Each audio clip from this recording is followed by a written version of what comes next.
our support staff. Everybody is on the platform. Good morning. Today we are meeting with the Department of Public Enterprises and Transnet as we consider the 2022 Special Appropriation Bill. Let me take this opportunity to welcome Minister Pravin Gordhan. Not sure whether the Deputy Minister is on is on the platform. DM Aswane. And then the leadership of Transnet. The minister will introduce who's accompanying him from Transnet. I know the group CEO is there, but let's leave that for the presentation. You are all welcome. The meeting is duly open. Can I check Mashile? Apologies. Yeah, good morning again. We have one apology from Mr. Murray. Okay, let's note that apology. Again, you are welcome, honorable members. We have got an agenda in front of you, but the main thing today, as we are considering the 22 Special Appropriation Bill, is to engage with the Minister of Public Enterprises and Transnet. This is a follow-up to the Special Appropriation Bill, which was tabled by the Minister of Finance on the 26th of October during the MTBPS. And as a process of considering, as part of considering the bill, we have requested the Minister and Transnet to appear before us. Minister, you are welcome. We'll hand over to you. You and the team, the team of Transnet will give you about 45 minutes maximum for the presentation. You don't have to take all of it. And then after that, the honorable members will have an opportunity to engage with the presentation, after which then we'll expect responses if there are questions which are being asked. Minister, please come in.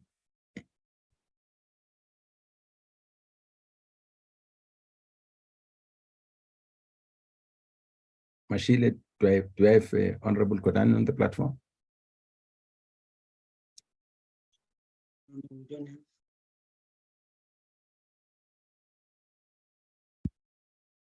Okay, let me check. Do you have the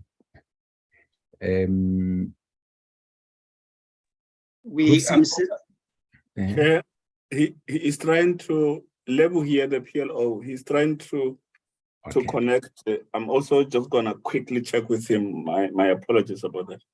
Okay, let's give the honorable minister a few minutes so that he can connect. Honorable Sheikh, how are you?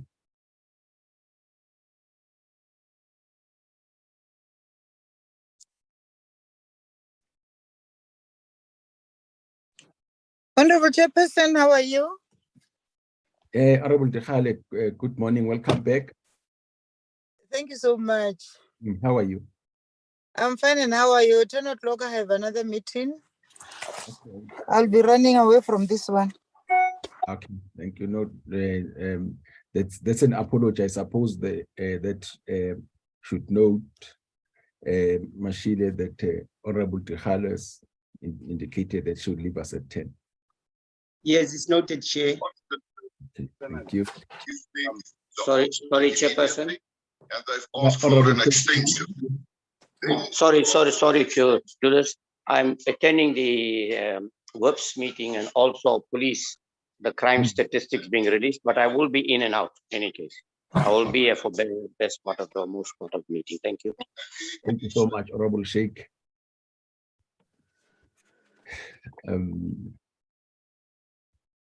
We'll just give the minister a few minutes. He's trying to connect.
Mashile, Yes, Chair. what is the PLO saying? Yeah, I'm trying to get hold of him, but I think he's busy. Maybe he's trying to connect with the with the minister. Let me check.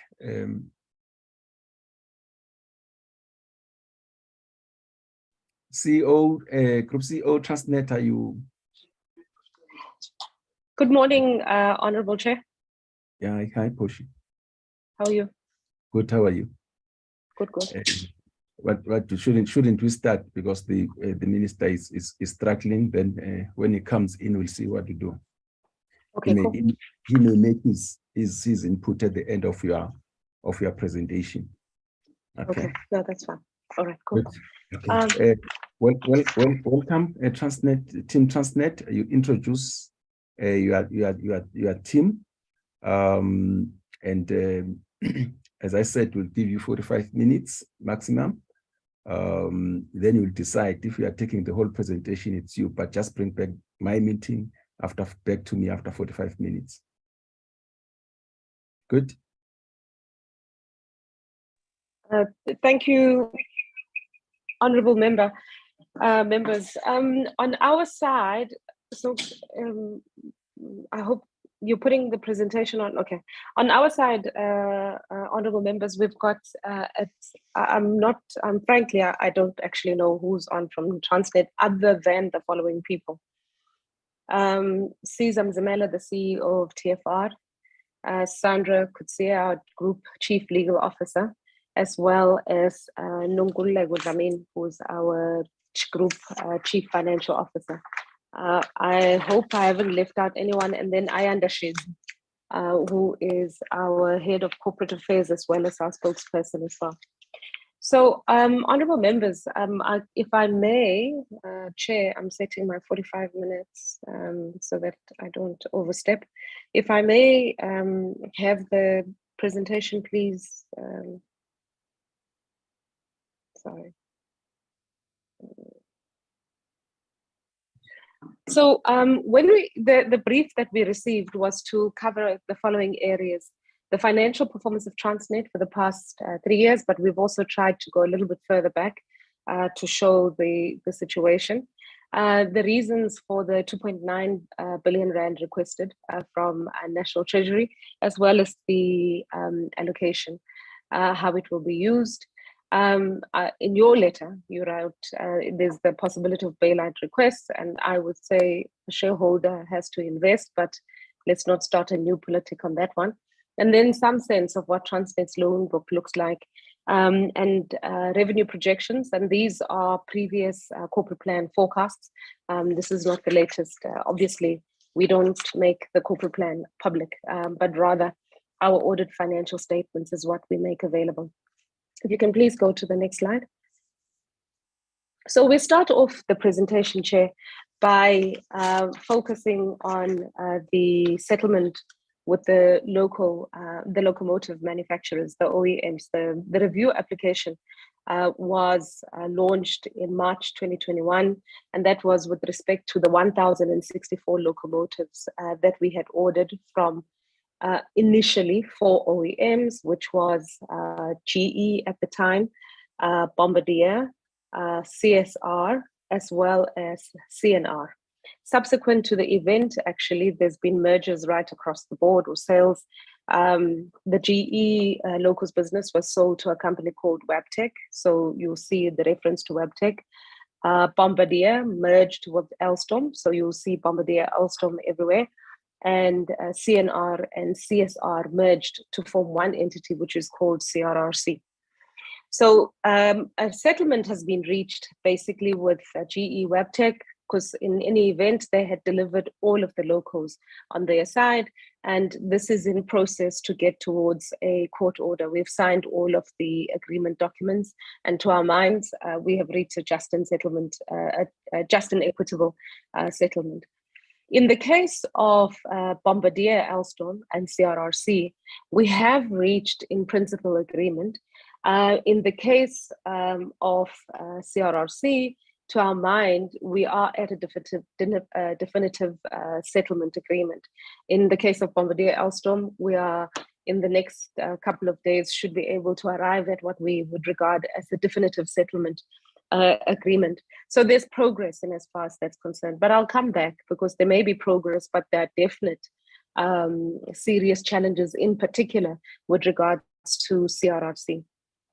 So further to the settlement on the contractual, on the supply of the new locals, is the additional requirement for us to get to what was called an MRSA, which is a material reliability and support agreement that we need to reach with every single one of the OEMs. In the case of the Chinese, we believe that we've now got a definitive agreement. WebTech, we've got a proposal, and we should be able to arrive at an agreement with them.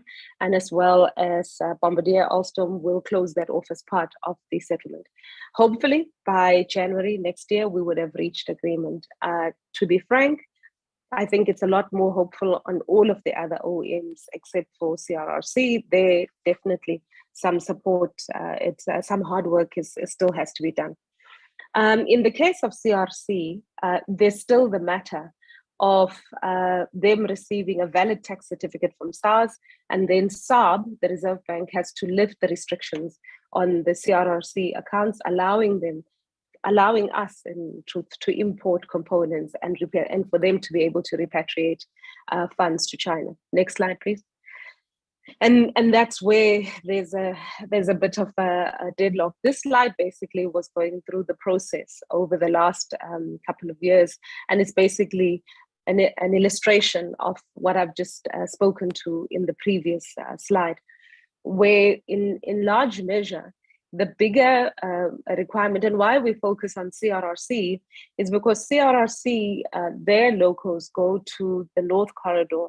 And in the case of BT, and in fact, CRRC is a OEM that we've previously used at Transnet. We've got two other contracts prior to the 1064, which was a 95 supply and 100 in the previous period.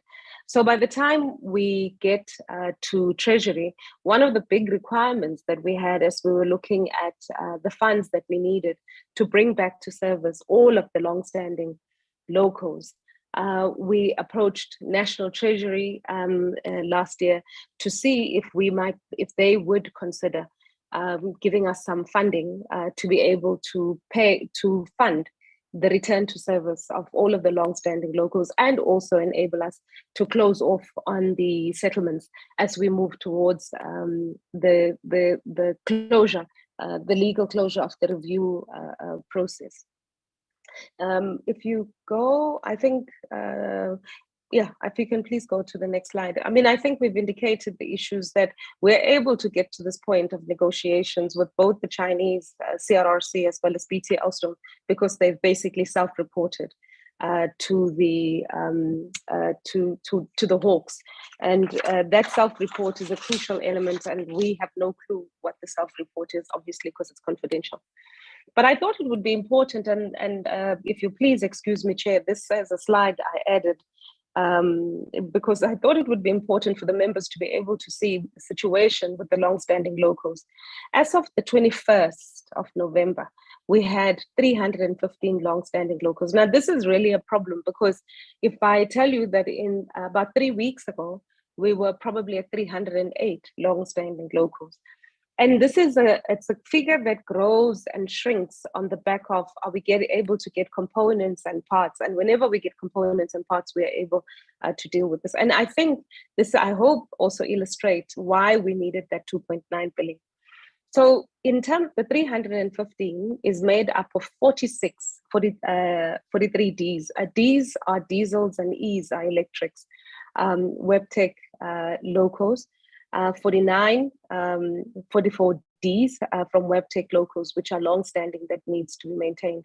This in part requires us to get to closure on the maintenance agreement with WebTech so that we can accelerate the delivery of the parts that we require for for returning the locals to service.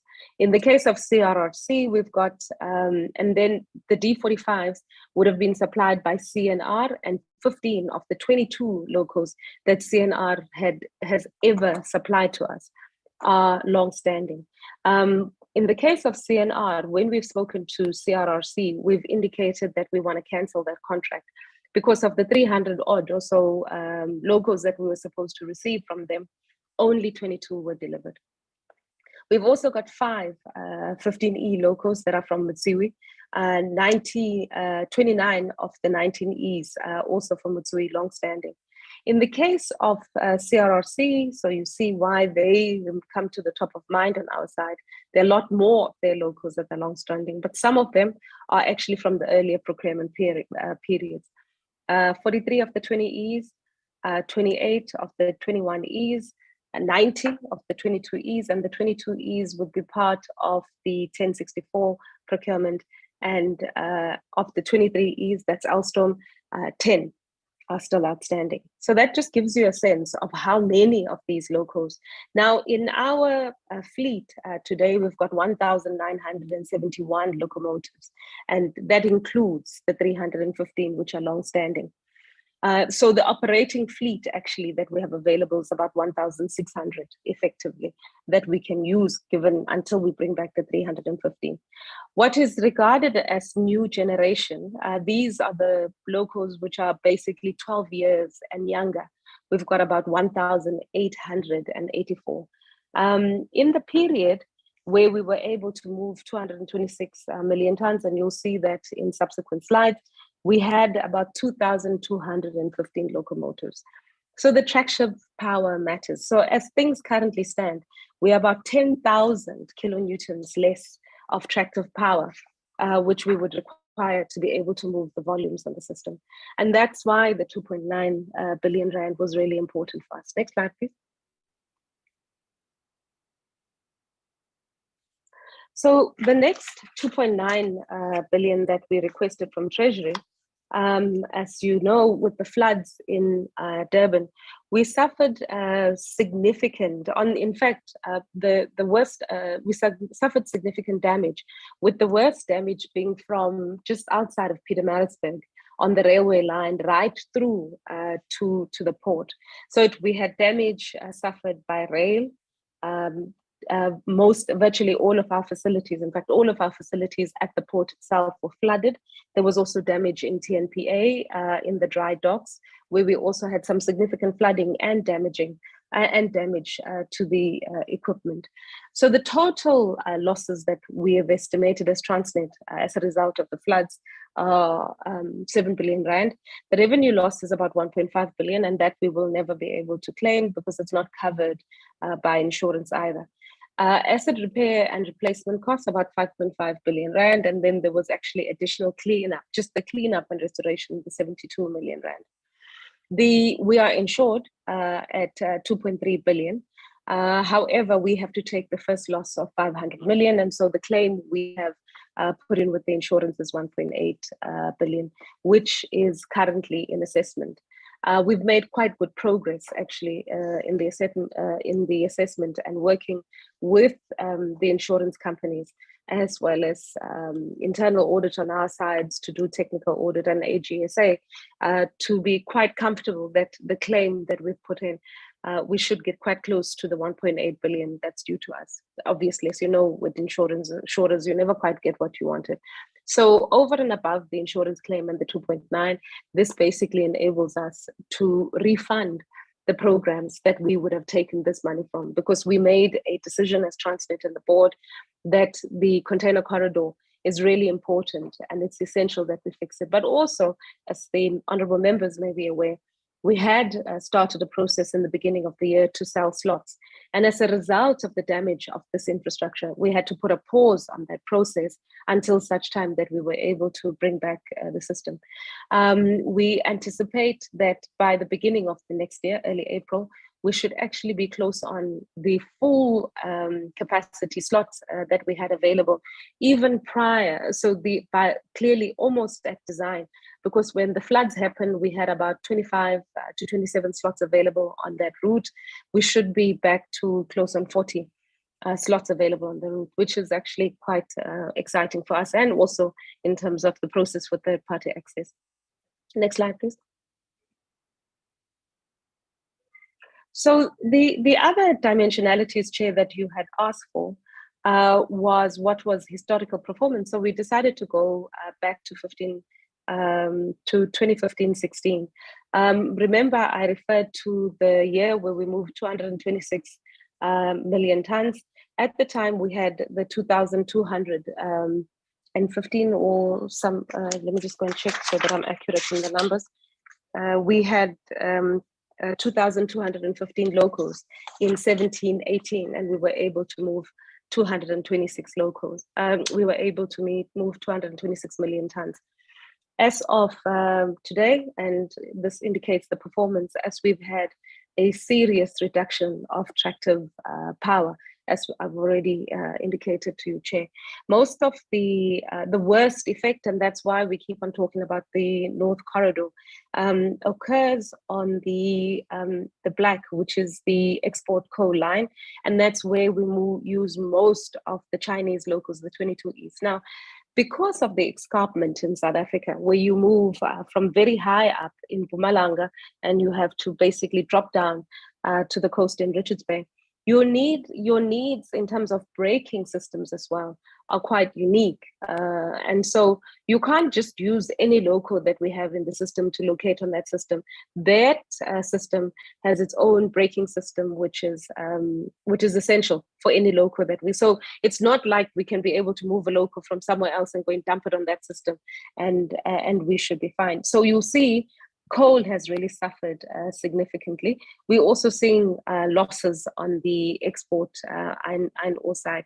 GFB is on the container corridor in part, but also the cable theft on that system is a serious problem that we have to deal on. The worst cable theft occurs on the container corridor as well as in the central, what we call the central ring.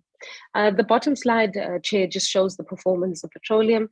It drops steeply in 2020-21 as a result of COVID, where there was hardly any movement, but that started to improve in recent months. And as you can see, at 15 million, and we anticipate to end in a much stronger footing on that side. Next slide, please. This slide then talks, Chair, to the financial performance of Transnet over time. The top slide, the top line graph indicates total borrowings by Transnet. These have stabilized somewhat, but we really need to actively work on reducing the borrowings by Transnet. You also look at our revenue, which is the green line. It remains stable, but quite variable in some ways, and that needs to grow substantially. Now, there are a couple of issues that we're dealing with on that side. One is looking at rebasing our tariffs. We have not actually, since in a very long time, actually gone through a systematic process of breaking down all of the individual cost drivers. Now, as a result, in part of the National White Paper on rail, we are now going through a process where we've separated actually the accounts of the infrastructure from the operations, and that will enable us for the first time to get to full cost recovery. And I think this lines up with the work that Eskom is undertaking. And this is not to just drive revenue by increasing tariffs, but most importantly, if we were able to generate the revenue that we're supposed to achieve, we would be in a much stronger position to be able to, first of all, deal with our own debt and reduce that, but also undertake a lot more of the funding that is required for Transnet. Another area that we're looking at, which is long overdue, rail economics has, I suppose, to my mind, it's actually antiquated thinking in some ways. In rail economics, you charge tariffs on the basis of the weight of the commodity that you move. But as you know, high value manufactured commodities are not heavy. So agriculture, autos, and manufacturing the containers, they're low weight. And so because they're low weight in a system which is biased towards charging on weight, we've always under-recovered. It's one area, the container corridor, at least if we've looked at the figures in the last up to 10 years, we've been making losses. And the more recent period, we make losses close on 3 billion Rand annually on running the container corridor, because we've just never been able to achieve the revenue that we required. So for example, it costs us about 2.18 to look after and run that system, and yet the fees that we get is only 1 Rand on average. So it's obvious that we will be taking a hiding on that corridor. EBITDA had come down in 2020-21, but as you can see, it's much lower than in the previous period, and we're working hard to improve this. We will continue to target EBITDA as Transnet because we're an asset-heavy business.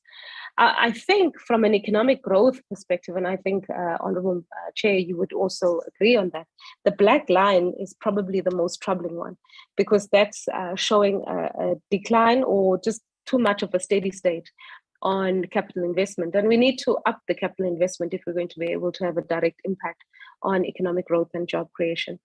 The last slide at the bottom basically shows what is COPEX, and COPEX would make up partly maintenance, both short-term and long-term, and the purple line labeled as other is actually the expansion investment. That also is low, and that's an area that we really need to focus on. And the argument here is not just expansion of the rail network. Remember, we've got ports, and this line should start to change going forward as the investments that we're working on, both at the ports and in TPT and even TPL, should start to feed through to the system. Next slide, please. So given all of this, what have we been doing as Transnet? We've created a strategy which is basically for growth and renewal. And it's really important that honourable members understand that it's both growth on the one hand. It may look like it cuts down, but the objective is to grow going forward. We've looked at the situation where we've got weak financials on the one side, which we are having to address. We've had operational issues, and that relates to some of the operating restructuring that we're doing. And then also we have to respond to the shifting policy environment, and especially with regards to rail policy. We must be honest that the idea of having infrastructure regulated is long overdue, and we support it wholeheartedly because it should deliver a rail infrastructure system which is fully funded and properly funded. So in the short term, and that's really on a 12-month basis, we continue to look at this. But please, if honourable members would understand that both the short-term and future state actions, we are almost running them simultaneously, where we're looking at both improved cash generation, and revenue is a real big issue that we're focusing on, enhance operational performance. We're pretty much through with procurement reform in terms of policies. Now it's about embedding it and seeing whether it generates the outcomes that we wanted to see. And the outcomes are at 2 levels, both in terms of improved quality and pricing for Transnet as a buyer, but on the other hand, is greater stability of demand for our customers so that they can be able to invest and innovate and actually create the jobs. In terms of focus areas strategically, as we've indicated, debt management and cash management is really crucial on our side. The procurement execution is actually quite important as well, as we've indicated. On the future focus stuff, looking at long-term financial sustainability of Transnet, and that will tie up with the slide right towards the end, where we talk about how we see an evolution in financing of Transnet. There are issues around institutional reform, both within and in any case, the opportunity or the partnerships that we are bringing in some of our operations mean that we also need to start seriously looking at how we are structured Transnet as Transnet ourselves. And then the volume uplift both directly by ourselves, but also by third parties who are coming into Transnet. And then we continue to work on building on a high performance culture and increasing an open and transparent organization. If you can go to the next slide, please.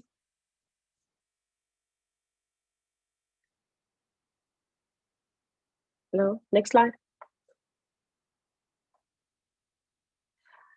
We would then, on the back of, and these, as I've already indicated, please, the budget forecasts is related to a previous corporate plan. The new corporate plan, given the period, has still not been approved by the board, and also, as indicated, these are not figures that we would normally make available. What we do report on is the performance of the company, and like any company, no company ever makes this forecast available in public. But be that as it may, this indicates rail volumes that we ended up with last year, and we have to be honest that the 202 is under quite significant risk, because part of what had been our anticipation is that by now, in fact, we had anticipated that as November started, we would have resolved all of our issues with CRRC, and we'd have locals in the system. But this just indicates what we anticipate as a forecast, that on the container volumes, that's both for TNPA and Transnet port terminals. And one of the innovations that we need to start looking at, and this is over the next couple of years, Chair, we should start seeing this. We will start indicating, because this measures the containers. It doesn't always measure exactly the weight, whether it's an empty container or not. That's an area that we need to focus on. The next slide on autos, we just take the numbers from the OEMs and we look at and on that one, we've really performed quite well. And then the last slide was talking to what we anticipate to be growth on the fuel side.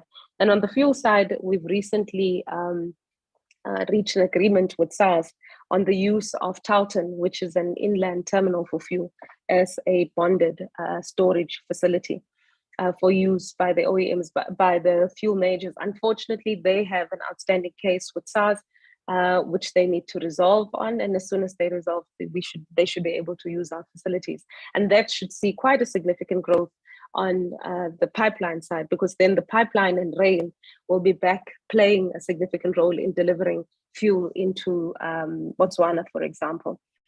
This is just a forecast, and as I've indicated, on historical figures on where we anticipate revenue to go. But as indicated, this issue of the locals remains quite a serious risk that we have to face. If you can go to the next slide, please.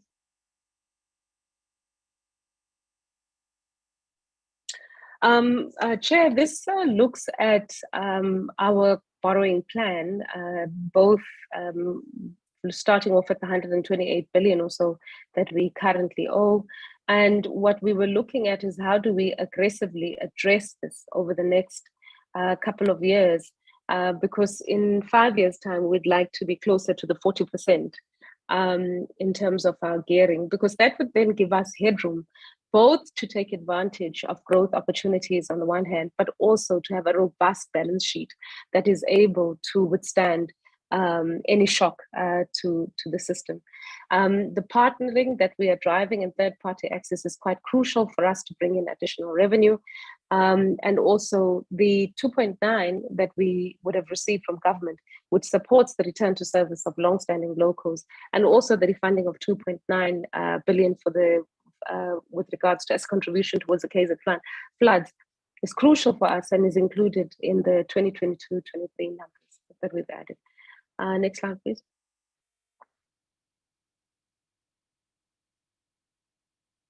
So we thought towards the end, Chair, just come back and help the committee to focus on what we regard as remaining critical constraints that we have. And these are binding.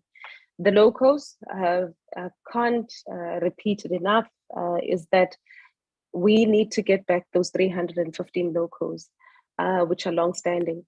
Now, the advantage of having over 1,100 of our locals being newer generation, it means that per local, we've got high attractive power.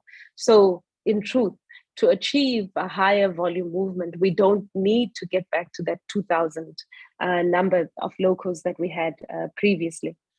On the infrastructure side, there has been systematic underinvestment over years, as I've already indicated, just on the container corridor.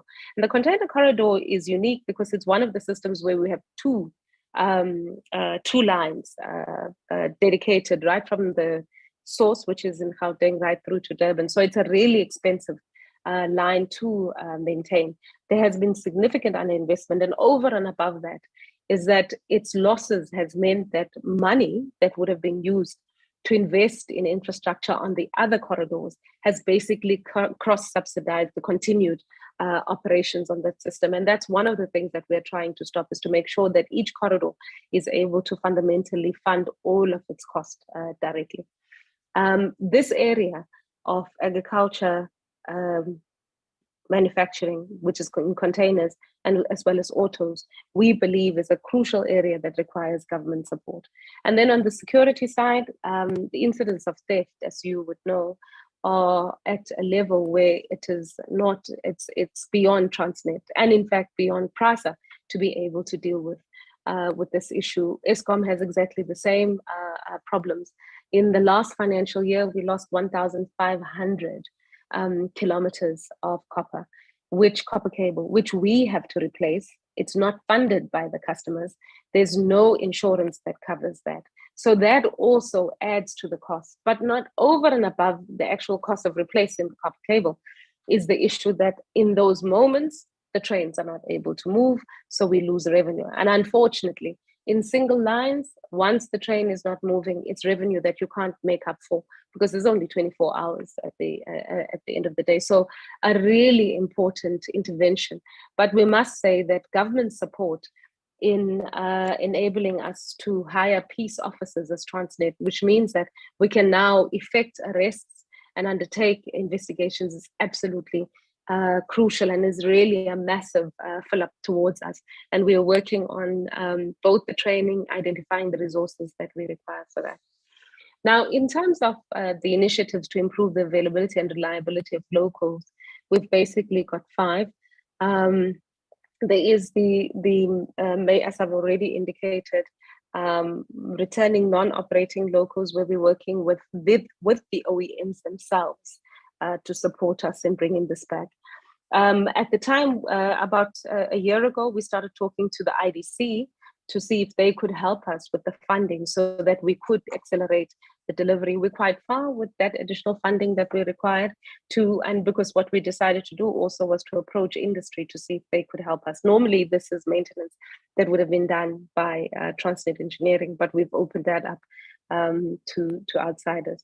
The maintenance support and spares contract is really important because we then add an obligation on the OEMs for reliability so that we are able to have access to the fleet.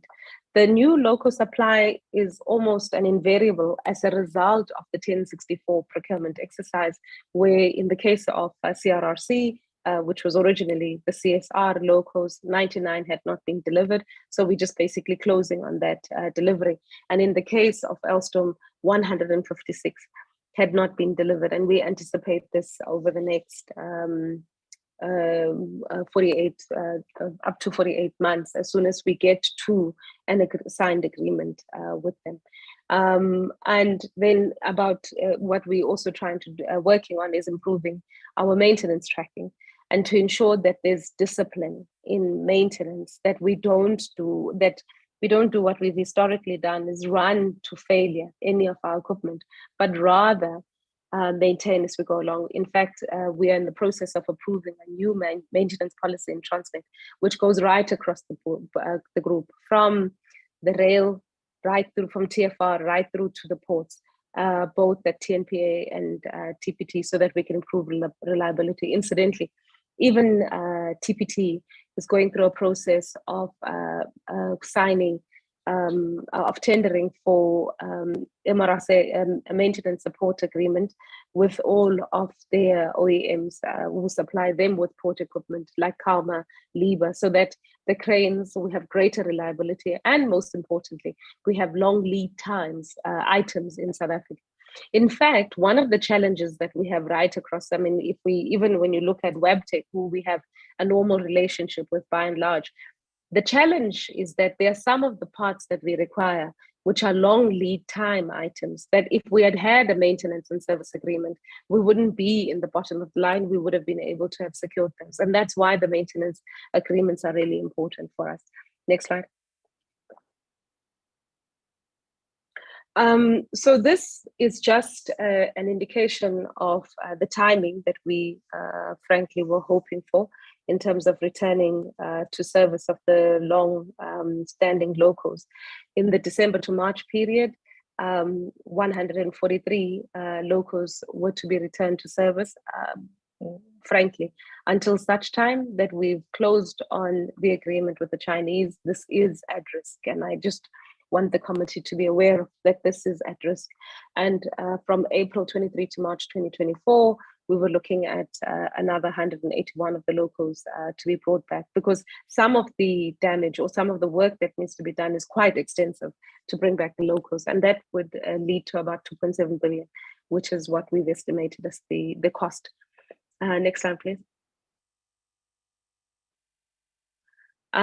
This is just a reflection of the proposed delivery schedule that we've negotiated both with Alstom as well as CRRC over the next couple of years, with the fastest delivery we're hoping to come out of the Chinese CRRC, because as I've indicated, that's where we require quite a lot of locals for the coal line. And then BT, we've also negotiated a delivery schedule with them. Theirs kicking in from early next year, right through until 2026, March 2026. Next slide.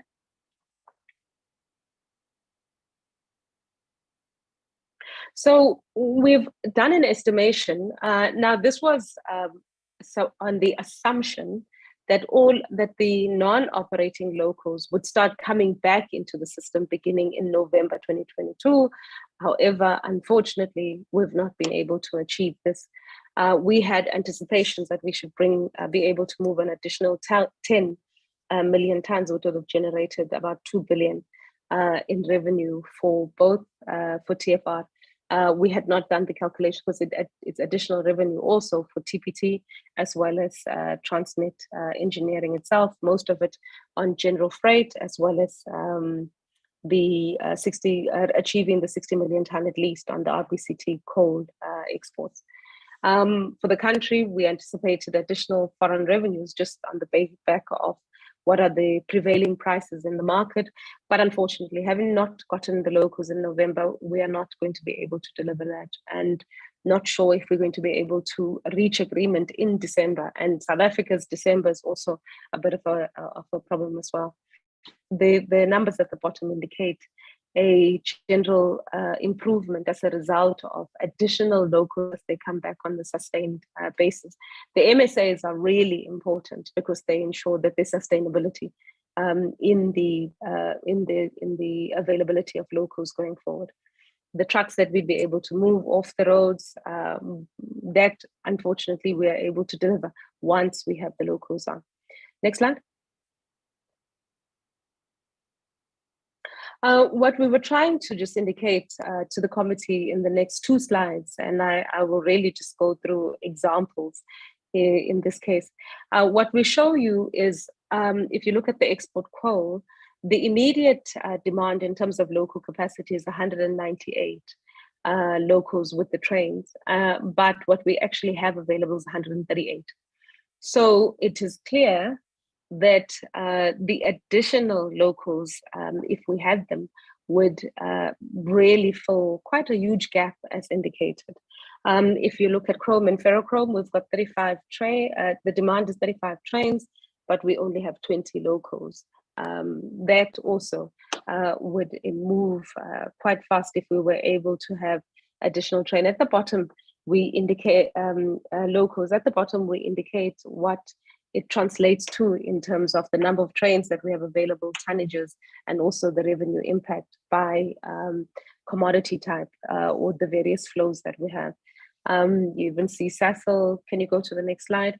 We would actually make a positive contribution also to Eskom. Currently, their demand is for 42 trains to Majuba, but we can only run 21 at this stage. This is an additional 60 trains and 480,000 additional tons of coal that we would be able to supply to Eskom. Same situation with AMSA and same situation with the timber companies, timber as well, where we would be able to add quite significantly in terms of the number of trains. That's if we had the additional road locals brought back into the system. We've not included the improvement in the service in the locals that we'd be able to run onto the continent. Next slide.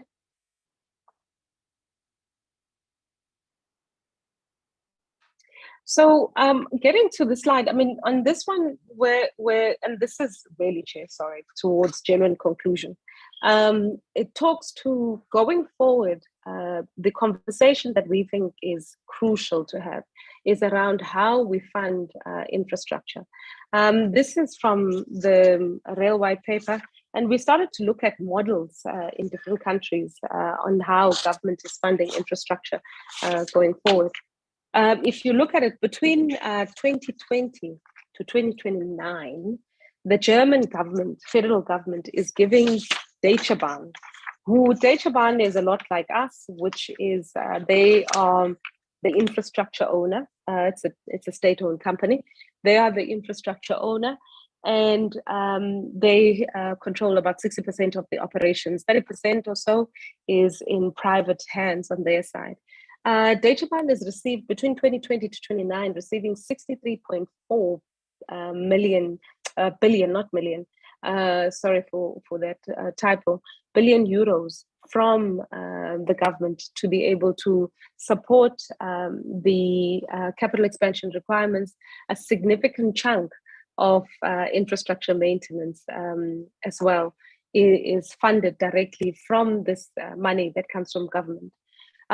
With Deutsche Bahn being expected to cover about 30% of capital requirements. Now, we're clear about the fact that we're not Germany as a country, we can't afford that. But what we're saying is we need to move increasingly in that direction. Just as a reference point, Honorable Chair, the road, Edo-Kirkwood Road, is going to cost government 336 million rand to upgrade. Yet, if you upgraded the rail, it would only cost 18 million rand. Now, you'd upgrade the infra, then the next question would be how we then price for access to the service. One of the policy interventions is that we start dividing the South African rail network between tiering between A, B, and C, and the standard of maintenance for branch lines which carry low volumes, low weight commodities would obviously be much lower than the network where we carry very heavy cargo, where the maintenance standards are much higher and therefore much more expensive. But what the point is that there's an opportunity to increase investment in branch lines, which might be able to serve the community and at least move heavy cargo onto rail at a much lower cost to the system, to government. Next slide.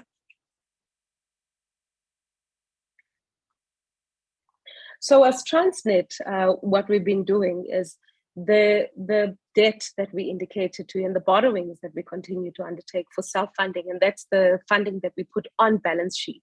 The corporate plan for 22-23 had indicated about 98 billion would come from us directly using our balance sheet. However, there's also alternative funding that we look at, and that's where we are using the partnerships to drive the increased investment in the other areas where we think partnerships are much more useful operationally. They bring in, we've got opportunities and a viable opportunity where private sector would be interested in participating.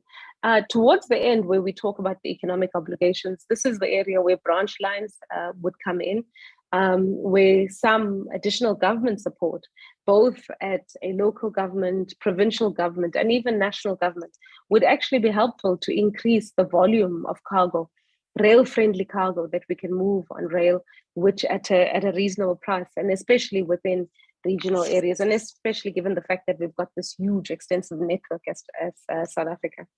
Next slide, please. So in conclusion, Chair, we as Transnet understand the critical role that we play, both with regards to economic growth and competitiveness, and actually are ready to play that role. But as we've already indicated to you, Chair, is that the three binding constraints that we have to deal with is the availability of locals, the issue of infrastructure funding for maintenance, basically, not even necessarily expansion. There are moments where we've got to look for expansion, but some, especially in the system, heavy ore line system, we can work with clients. However, in the area of manufacturers, and I think a project that gets referenced a lot in the press is the expansion to Gqeberha to move forward volumes. Unfortunately, as I've already indicated, Chair, in manufacturing, autos and agriculture, because of the weight of the commodities, the economics don't work. So there's always an under recovery, and it is crucial that for the expansion of that capacity to Gqeberha, we actually achieve support from government so that we can enable Ford's expanded investment both in Gauteng as well as in the Eastern Cape. And lastly, with regards to security incidents, in the last half of the year, in this first half of the year, we have had over 500 kilometers of copper cable stolen.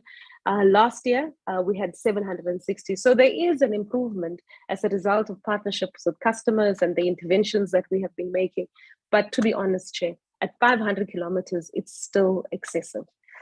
So also in that context, we have over the last couple of years, I think we've got only debt which is guaranteed at 3 billion rand or 3.5 billion rand from Treasury. And that comes out, I think it's from the late 90s. But in the last 15 years, absolutely no support whatsoever has been given to Transnet. All of the funding that we have as Transnet has been based on the balance sheet. No guarantees, no cash from government.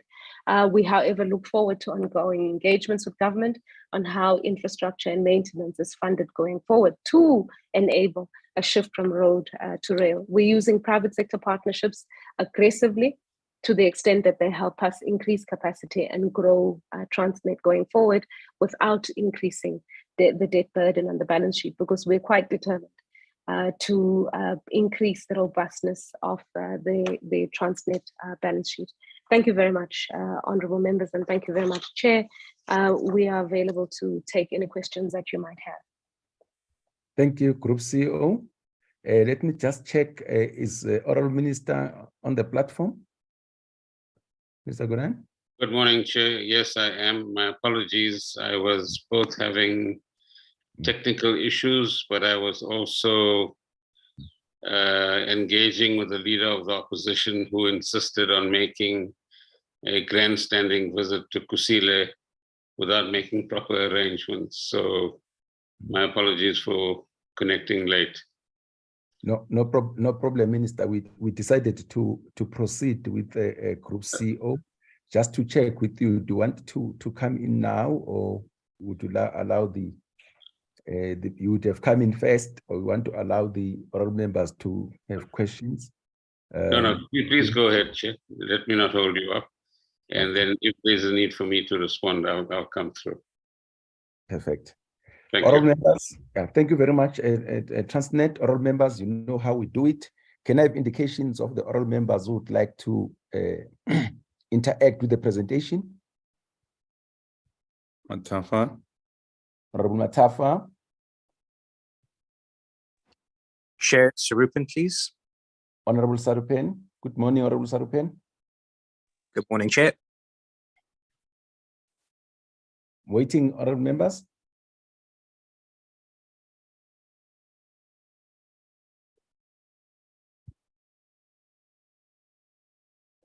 Honorable members.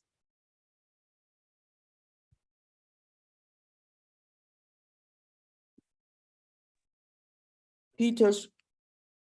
Honorable Peters.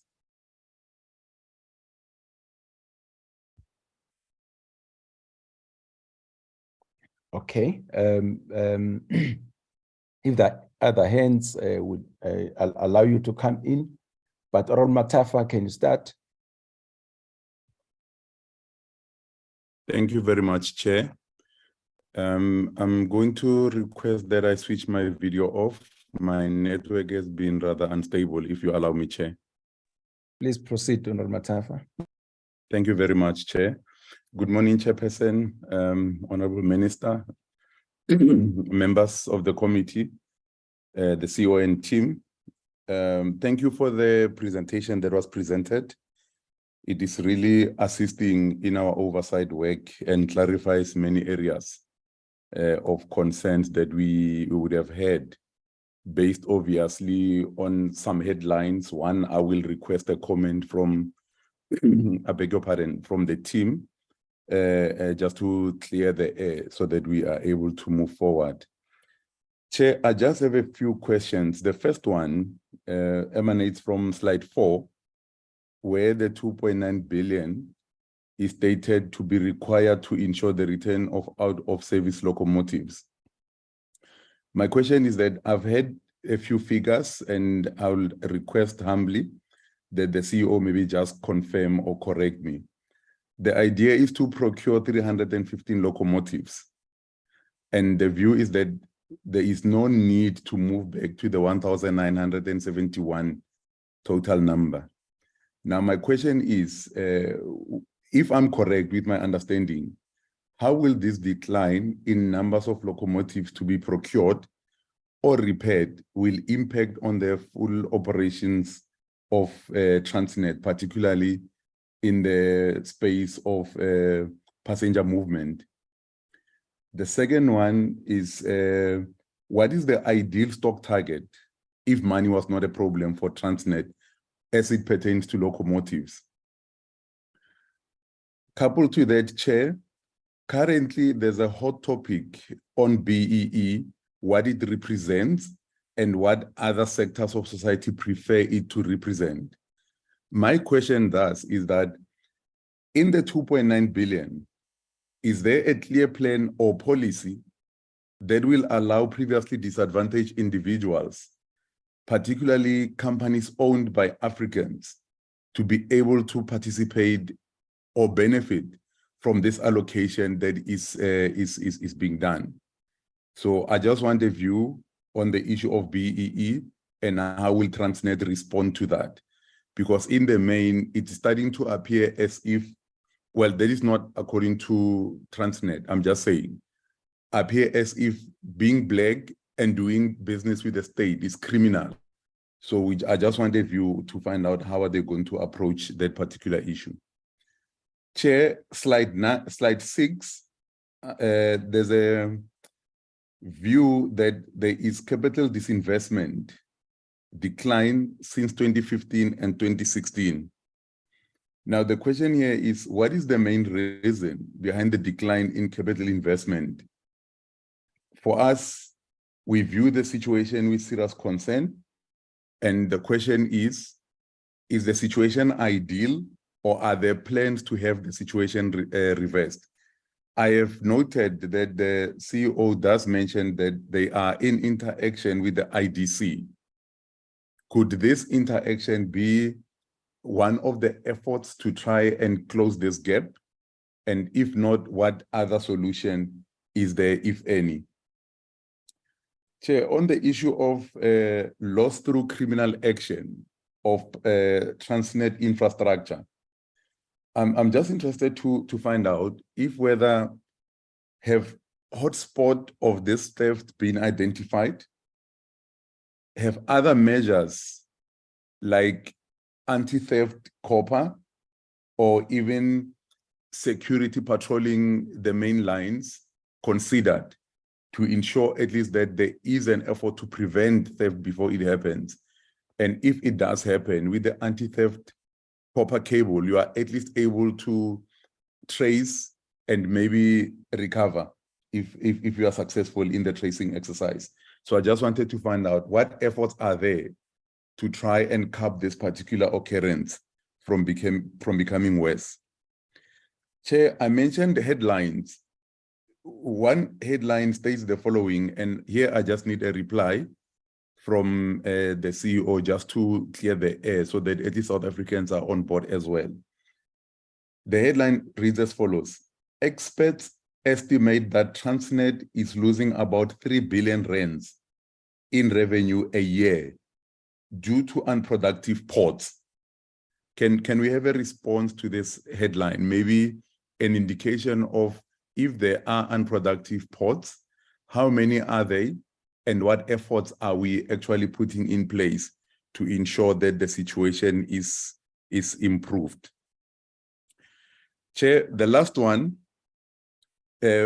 unless if I've missed it, but for me, the presentation seems to be silent on facts around profit or losses at Transnet. Perhaps the department may want to cover this area so that we have a full picture of the state of finances. If whether are we making a profit, are we running at a loss, are we in trouble financially, or are we stable? But I appreciate the presentation and all the efforts that are being taken to ensure that there is turnaround in Transnet. We really appreciate it. Chairperson, that is for me for now. Thank you very much. I appreciate the effort, the opportunity to participate. Thank you very much. Thank you, Honorable Matafa. Honorable Sarupen, please come in. Yes, thank you, Chairperson. I think let me pick up on by picking up on one of the points that Honorable Matafa raised, and that is on the capital investment and the general decline over the years. Although I see that in terms of capex, it's been fairly stable. What is the plan to raise capital investment at Transnet over time? Over the next 4 or 5 years, or even the medium term, 3 years, how do they foresee that unfolding, and what kind of investments are they looking at when they speak about capital investments? And then I think critically the most important question is, if this amount of 2.9 billion were to be approved, does Transnet foresee that it will need any further bailouts in future, or is it on a path to being sustainable? How does Transnet see its financial situation over the next 2 to 3 years?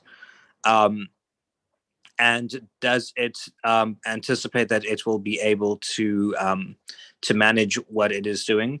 I see on one of the slides with total borrowings and gearing that borrowings are intended to decline over time as well, and stabilized, certainly decline from the current financial year to 2024 quite substantially, and then stabilize after that. Does Transnet foresee that that is actually going to be the case, or does it anticipate that it will have, will borrowings have to actually continue at a slightly higher level? I'd like to get a sense of that. Then just with regards to its operations on, I see things like locomotives and those sorts of things. Is Transnet engaging in full cost recovery for the services that it provides, particularly to other state-owned enterprises like Eskom, but even to the private sector like AMSA and others? Is it actually generating enough revenue?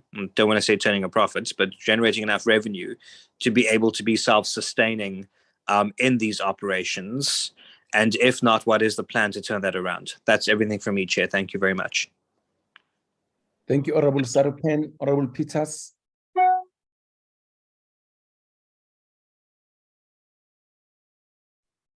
Good morning, Chairperson.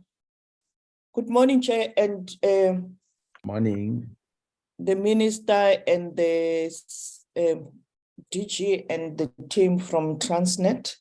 Thank you very much for a very informative presentation. Chairperson, mine would be very simple questions, taking into considerations the issues raised by Honorable Matafa and Honorable Sarupen. I would not veer into the financial related matters. Mine is mainly with regard to the last point of the DG's presentation about the implications of the rail policy, but also I'm happy to hear that Transnet does or GPE does support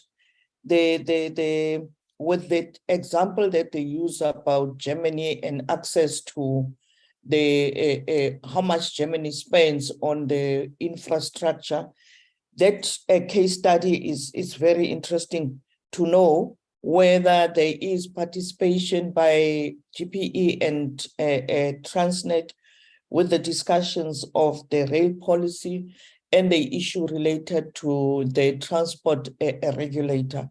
That takes me to the question about private sector or participation or private participation. In taking in my first question into consideration, what would be the DPE and Transnet's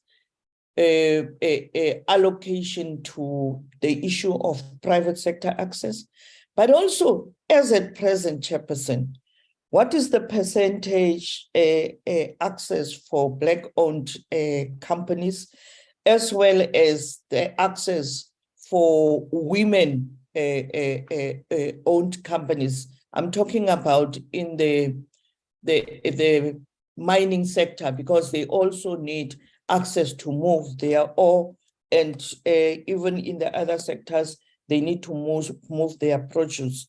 The other thing, Chairperson, what is the investment that Transnet and DPE is doing in skills development, especially with the indicators of the DG with regard to their support for the move from road to rail, which is a very interesting and a good, not interesting, a very good development in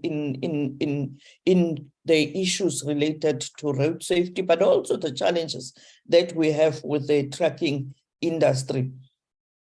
What investment do you put into skills development, looking forward at the possible move from road to rail? Because the South Africans would need, unlike with the challenges of the World Cup in 2010, we would need skills from South Africans to be able to work in those developments that you would be working on to increase the capacity at Transnet. The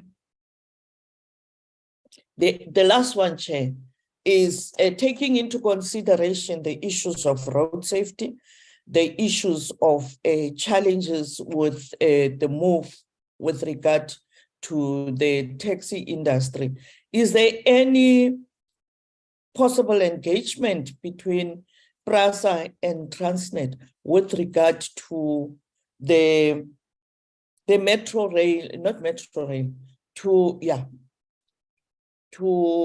Shosholoza Mail, because of the long distance travel that our people always have, but also between, because when we asked PRASA Chairperson, PRASA said they don't own these derelict stations on the network, and because those derelict stations becomes the haven for criminality, what is Transnet planning for that?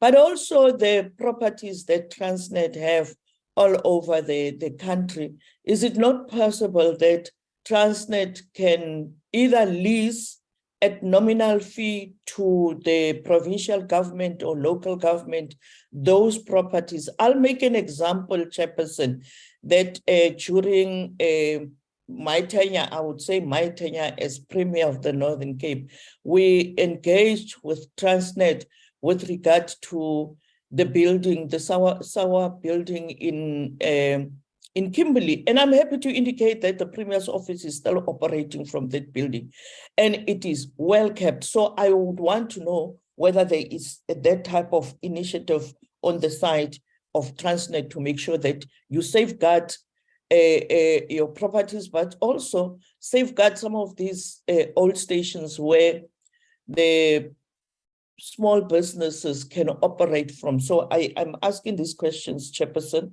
and I think it will be the only questions that I have. Thank you. Thank you, Honorable Peters. Can I check with the honorable members, any other honorable member who would like to say something? Yes, Chairperson, I did raise, yeah, Sheikh Imam. Honorable Sheikh Imam, please come in. Thank you, Chairperson. Yeah, just my some of my concerns. Because of the poor services that is provided by our ports, many shipping companies are diverting to our neighboring countries, which simply means that our ports are at some stage are going to become white elephants should this happen. What is this department doing to try and prevent that? The second thing is that if you remember in 2021, we had a cyber attack, which also affected services at the ports. How are you trying to prevent or avert that in the future? The third thing is are you able to tell us what was the estimated loss to the economy as a result of the strike that we just had recently? And how are you going to be able to prevent that in the future? And the other thing is as far as I know, my memory serves me correctly, Chairperson, that at some stage we were building a factory in Danota, I think, if that's the term, but just correct me if I'm wrong. Could you perhaps tell us if that is functioning? What is the latest development with that?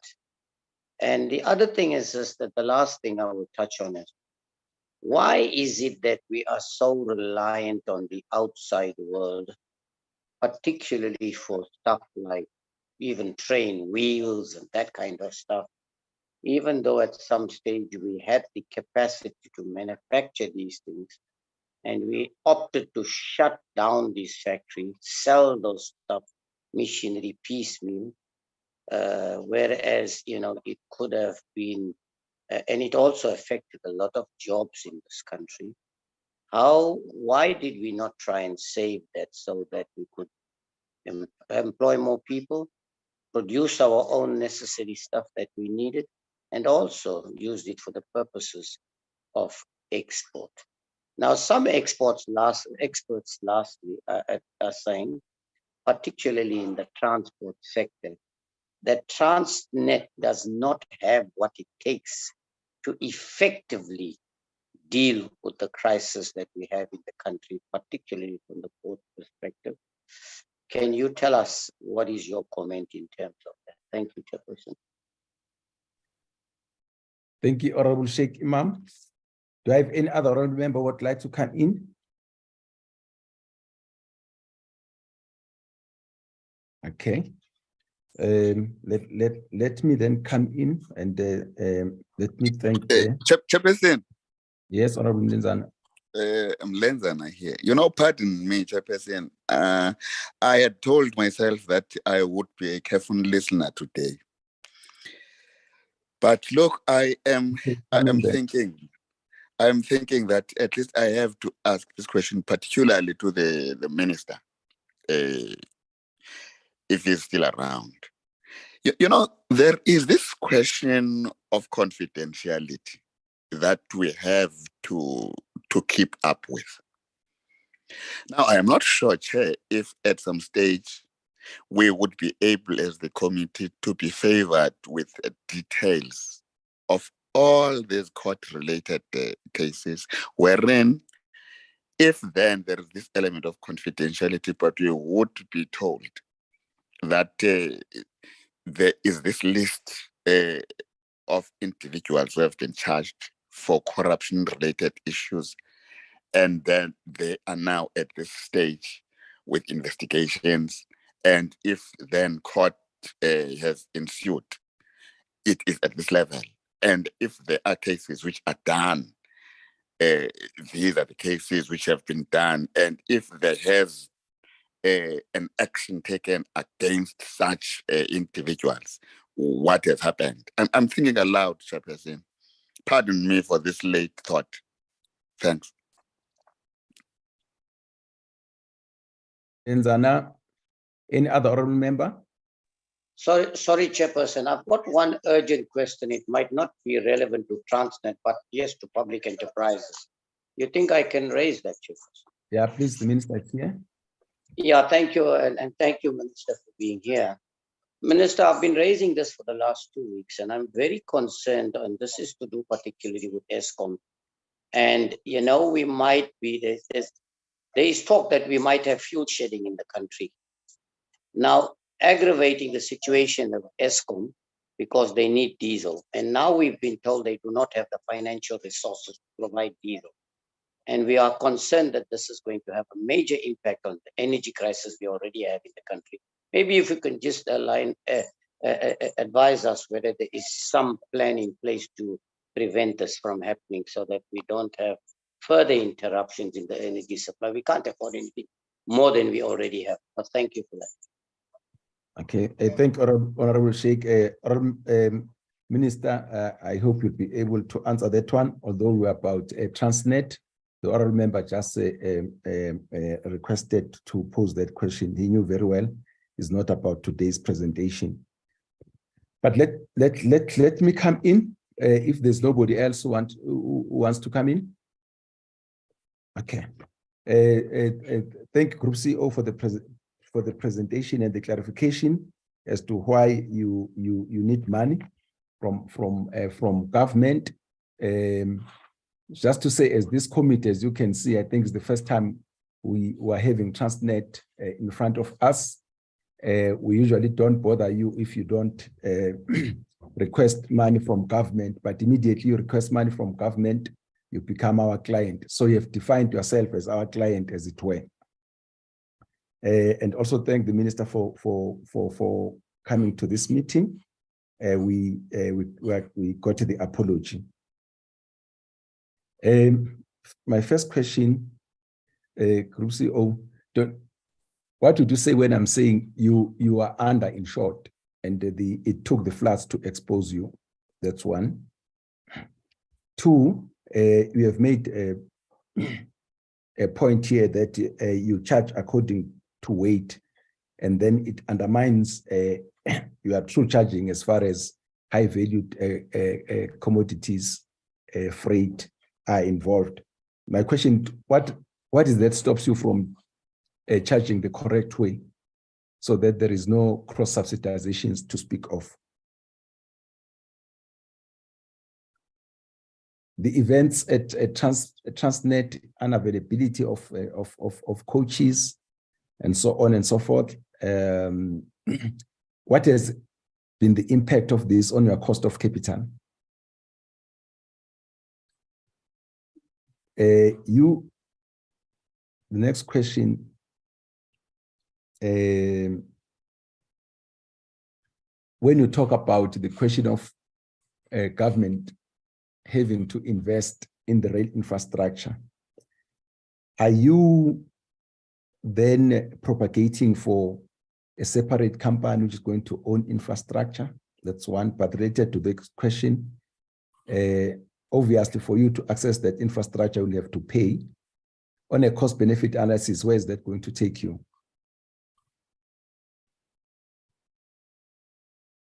If you drive to many of our roads, but I usually use N3, Johannesburg to Durban. And it's just a nightmare to drive on the road because of trucks. On this day, I called one of the truck drivers. I said, guys, there's too much of you on the road. Obviously, the impact of this is quite negative on a number of fronts, damaging the roads. You know how the trucks are. But again, you've heard about the accidents. You'd know in Pietermaritzburg, down the Porsche from Hilton down there are accidents, trucks day in and day out. And they all say it's because of the suboptimal operations of Transnet. Would you agree with that comment? Honourable Minister, this is for you.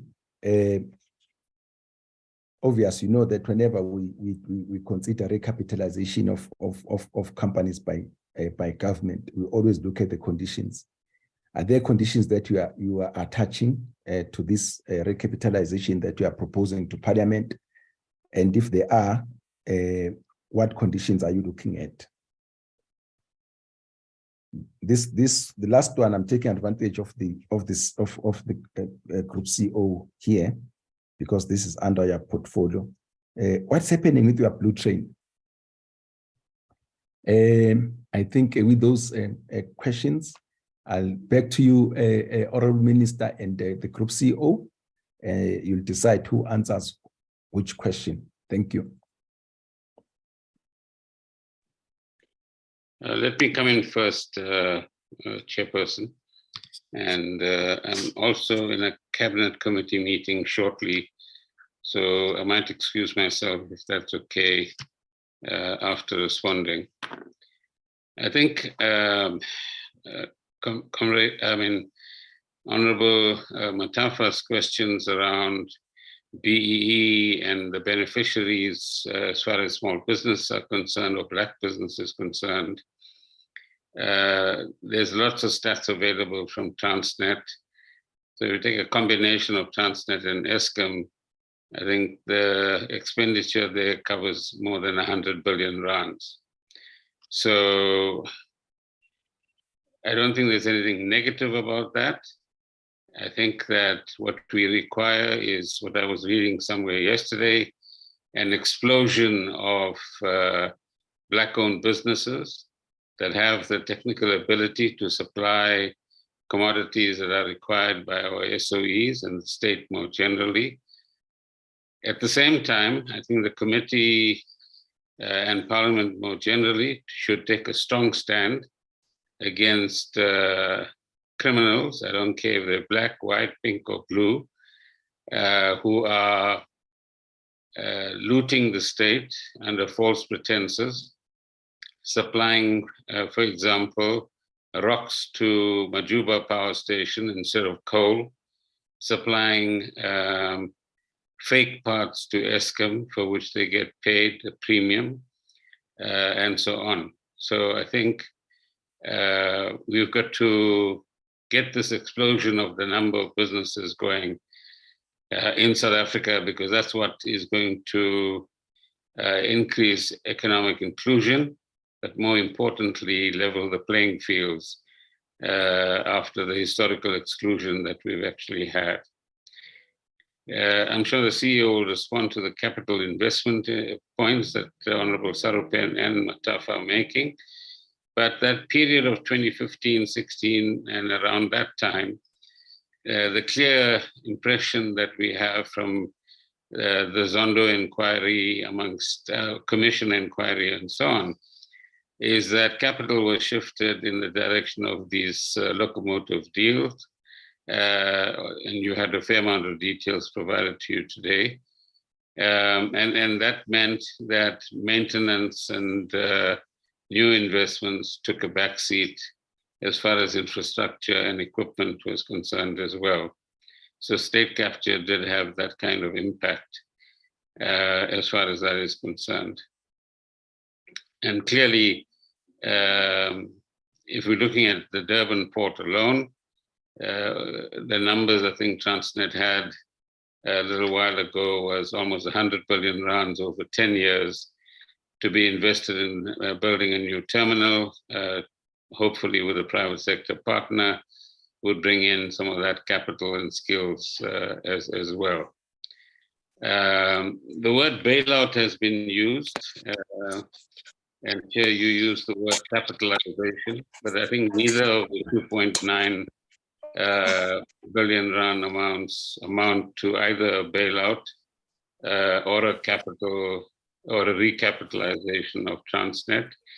As we explained, in the one instance, it's about recovering from the floods, which were quite devastating as far as port and rail infrastructure is concerned in the greater eThekwini area. And in the second instance, it's a derivative of money owed as a result of the locomotive transaction, which the CEO would have got into. As far as Sheikh Imam is concerned, I'm missed Honorable Peters's contribution, unfortunately. I'm not connecting. Why am I not connecting? Okay, I'm going to ask the IT person. Ms. Name, please mute your gadget. Thank you. Sorry, Minister, continue. Yeah, does Transnet have the ability? It's going to be a tough haul, and we've always said very transparently from a public enterprises point of view that recovery from corruption and the decimation of big institutions that are like Eskom, Transnet, PRASA, and so on, including the revenue services, takes time. The damage is not just one at a board level or a management level. The damage is in terms of culture, in terms of operations, in terms of revenue, and in terms of the kind of or lack of investment that is supposed to have occurred. I'll come back to the diesel point in a moment that the Honorable Sheikh Imam has raised. On Honorable Lenzana's question of confidentiality, I'm not sure what he's referring to, but to the extent it's possible, I think Transnet will be quite easily able to provide details of what actions have been taken against whom, either within the Transnet rules or through the law enforcement machinery of the state itself. So there's no confidentiality there. I mean, that's in the public domain, unless some deal has been made which requires non-disclosure by any particular individual or entity. But we have reported elsewhere in Parliament on some of those issues previously, and you're certainly welcome to that information. So if the committee chairperson, committee secretary can contact us with the right request, we'll certainly make that available to you. Then on your questions, Honorable Chairperson, most of them are operational, and I think the important questions that you've raised. And let me just say that the ideal would be that the trucks that we see on the N3 or N1 should be far less than the numbers that we see at the moment, and that Transnet's ability to get an effective rail logistics system going, which enables that to happen, is a crucial part of the business objectives that we've set for them.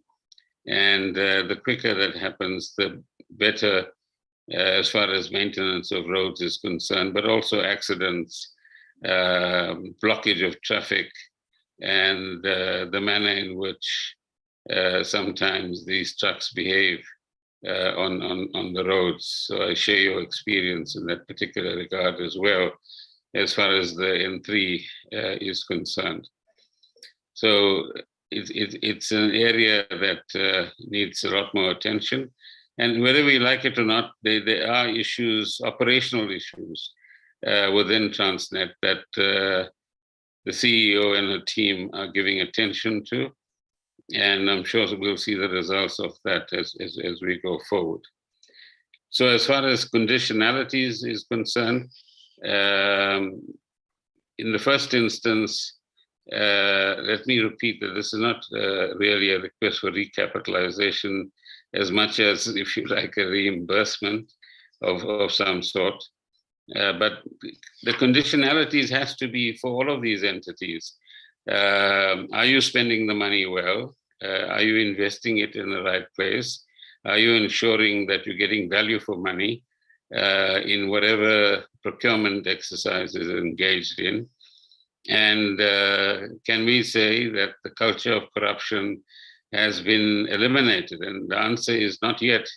There are still people in each of these systems, including the state, more broadly, who engage in one or other kind of malfeasance as well. So there's still work to do in that particular regard as we go forward. My last point, Chair, is in relation to Sheikh Imam and diesel availability to Eskom. Eskom has utilized a lot of its allocated cash, in allocated meaning the cash that NERSA would allow to be recouped in one way or another. And we did issue a statement on Sunday which said that we will find the cash, and we are still in the processes of engagement around that issue. And we'll hopefully within the next few days, and I was hoping it would be much sooner, we've got to get this process going. But we will issue a statement later today, which indicates what the status is and what the availability of diesel is currently as far as the open cycle gas turbines are concerned. And as you know, at the maximum, those OCGTs, as they are called, contribute something like 2,000 megawatts. So that's not a negligible amount, but given the cost of crude oil and its derivatives like diesel, the cost of diesel has been rocketing for some time, and that has serious implications for the cost factor as well. But we do want to reduce the level of load shedding. We do want to have predictability as far as load shedding is concerned, so that both households and businesses can plan their lives along those lines. And as I said, we will keep the country informed about access to money for Eskom in order to purchase the diesel that they actually require. At the same time, Chair, if I may take the liberty, I mentioned earlier on the leader of opposition and my engagement with him this morning, and I will repeat this in the chamber later this afternoon, who is claiming on public TV that I stopped him from going to Kusile. All I said to him as a matter of courtesy is work with us so that we can schedule your meeting, your visit properly. You can receive a proper briefing and the proper arrangements are made. But of course, when there's political grandstanding, those sorts of courtesies are not taken into account. So hopefully I've contributed to some of the questions that have been asked. And if you don't mind, I'm going to hand over to the CEO. And in a short while, I might have to disconnect from the committee if that's okay. Thank you very much. Thank you, Honourable Minister. I think the CEO will take over. You may leave anytime you have attended to the questions that we particularly wanted you to attend to. Thank you. CEO, please come in. Thank you, Honourable Chair. I've asked a few of the executives who are on the call as well to help with some of the answers that relate to their areas of operation. Honourable Chair, with regards to the question that was asked by Honourable Matafa, the issue, the 2.9, so let me just clarify the 315, sorry, Chair, with regards to the 315 locals. So what we were saying is that the long-standing locals, which actually effectively are broken locals that need to be fixed, the total number is 315 on the 21st of November. The locals that we have in the fleet is 1,971, inclusive of the 315. The 2.9 billion that we have requested from Treasury is to help us on the first hand to deal with returning to service this 315, to fix the 315 so that they back in operations, bringing us back to the 1,971 over the next 2 years or so. Then he asked the question is that if money was not a constraint, what would be the total number? My answer to the question for me would be based on one, the assumption, first of all, that we are opening up the network for third-party access. So we can't continue to plan as if we will move every single inch of the volume that's available in the system. However, if you go by the fact that we effectively have 1,971 locals, we are looking to close off with CRRC as well as Alstom, BT Alstom, to take final delivery of their orders. That would get us to at least 2,230 locals in total in our fleet in the immediate. That's all I'm willing to sort of like say in the immediate, that's where we will end up at, is at 2,230. Bearing in mind that the newer generation fleets have got much greater traction power. So with them, we need fewer locals per train set than what would have been the case with the older fleet that we have.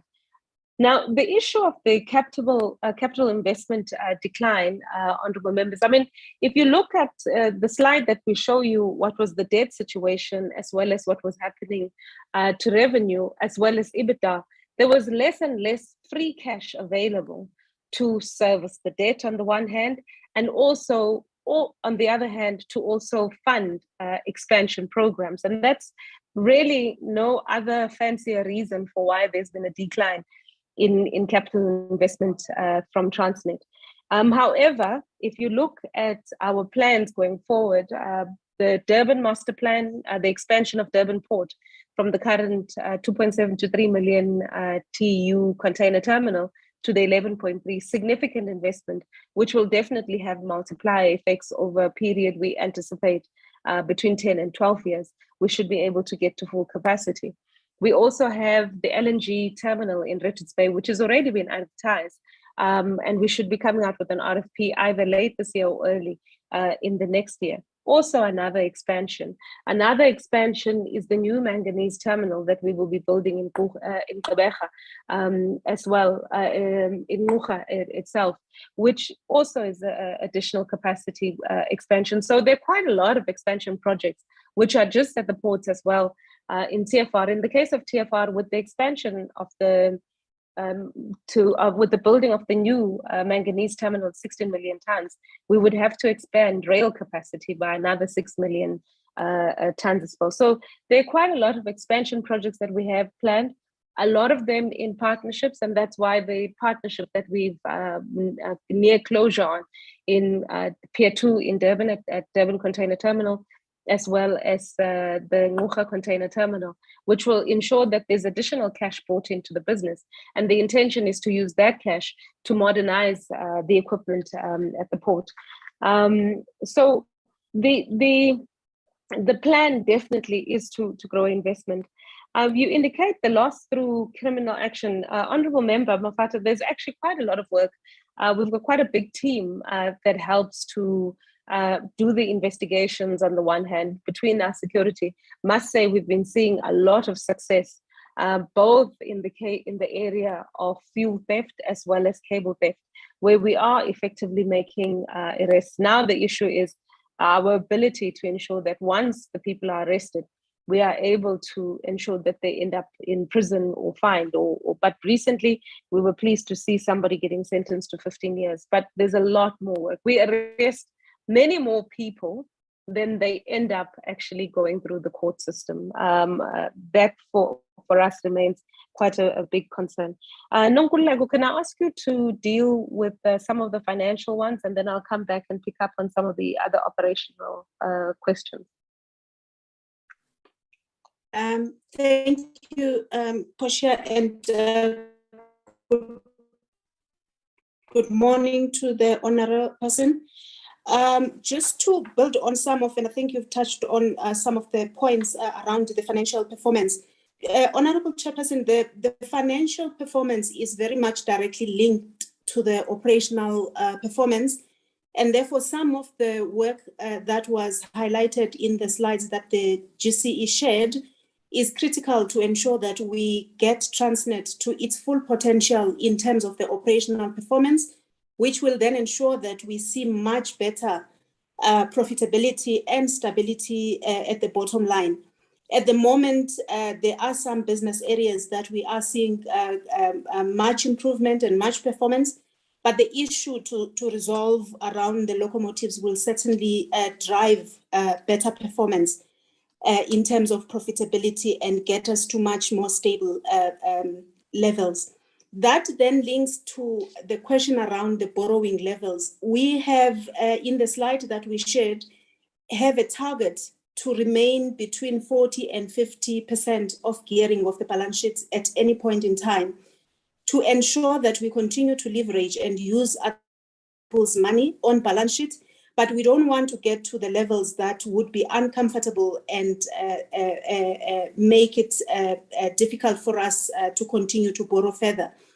As a result of that, we are driving a strategy of paying the history of the debt that is already in the balance sheet, and because at the moment we're not generating enough cash from operations to be able to pay all the debt, we then go and refinance some of the debt that's maturing, so that we basically request for it to be paid later in time, whilst we continue to fix the operations and look for more cash generated from the business. The borrowings, Chair, would continue, but we are then looking at this off-balance sheet approach as well, so that we can continue to support the GDP requirements of the country through these off-balance sheet structures, where we would raise debt and but keep it off-balance sheets and work with partners to make sure that the projects and the capital expenditure continues to be activated, and the balance sheet with debt that we cannot be able to manage. So therefore we will continue to raise debt, but we are monitoring very closely the level at which it is at now. And as you would have noted in the slide, it is planned to go down, but as we contend with global challenges, at times it doesn't go at the level that we would want it to go in terms of speed. Chair, I think the other question was around whether we are underinsured and whether the floods have exposed us, and probably Advocate Kutia can also add to this point. We have a process with our insurers that we review our insurability and the level of insurance, and it's a balance between what we have to pay as premiums at any point in time and the eventualities that we may expect as disasters. And I think the Durban floods were quite at a level that it would be difficult to say we would be able to insure and expect those. But to the level that we are insured, it has contributed positively to us closing the gap and making sure we do the fixes. But it's also given us an opportunity to reflect on our assets and see what we need to do to ensure that they can be much stronger in case of these events. And the discussions with the insurers would continue to see where is the correct balance. So it is not a complete position of being underinsured, rather than an issue of an event that was quite significant for the region. Chair, I think I've covered the financial related questions. I would take up if there's any I have not touched on. Thank you. Chair, if I may then continue, I hope the issue, and Sandra, Advocate Kutsia is responsible for the insurance, and maybe she can just talk a little bit about the climate when it comes to insuring SOEs and its assets. Sandra, are you able to come in? Good morning, Honourable Chairperson and members of the committee. The question raised by the committee and the statements by the GCE is actually very pertinent, and pertinent not only to Transnet, but to all state-owned companies in South Africa. What we have been experiencing is a very constrained insurance market as a consequence of residual perceptions related to diminished governance during the state capture period, but also as a result of the high degree of fossil fuel processing in our operations. This would apply equally to Eskom, for example. To the extent that Transnet transports fossil fuels, we find the international insurance market as reticent to engage with us as the extent to which we have exposure to fossil fuels directly influences their ratings in the international market.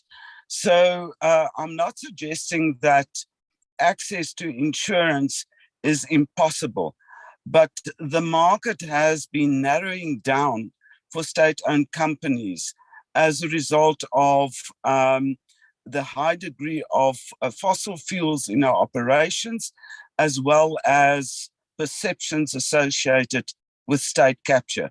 As a result, our first loss part is increasing, and the extent to which procured insured events are covered is that those thresholds are reducing quite dramatically, with the cost of insurance also conversely increasing at the same time. Thanks, Sandra. Chair, if I just want to close off on this issue of insurance as well. If you recall, I mean, with us, with the looting that happened last year, and then we were subsequently hacked. And in fact, for Transnet, this is not the first damage that we've suffered as a result of flooding. I think it was 2017 where KZN had those significant floods. And so what they look at is the size and the extent of our claims.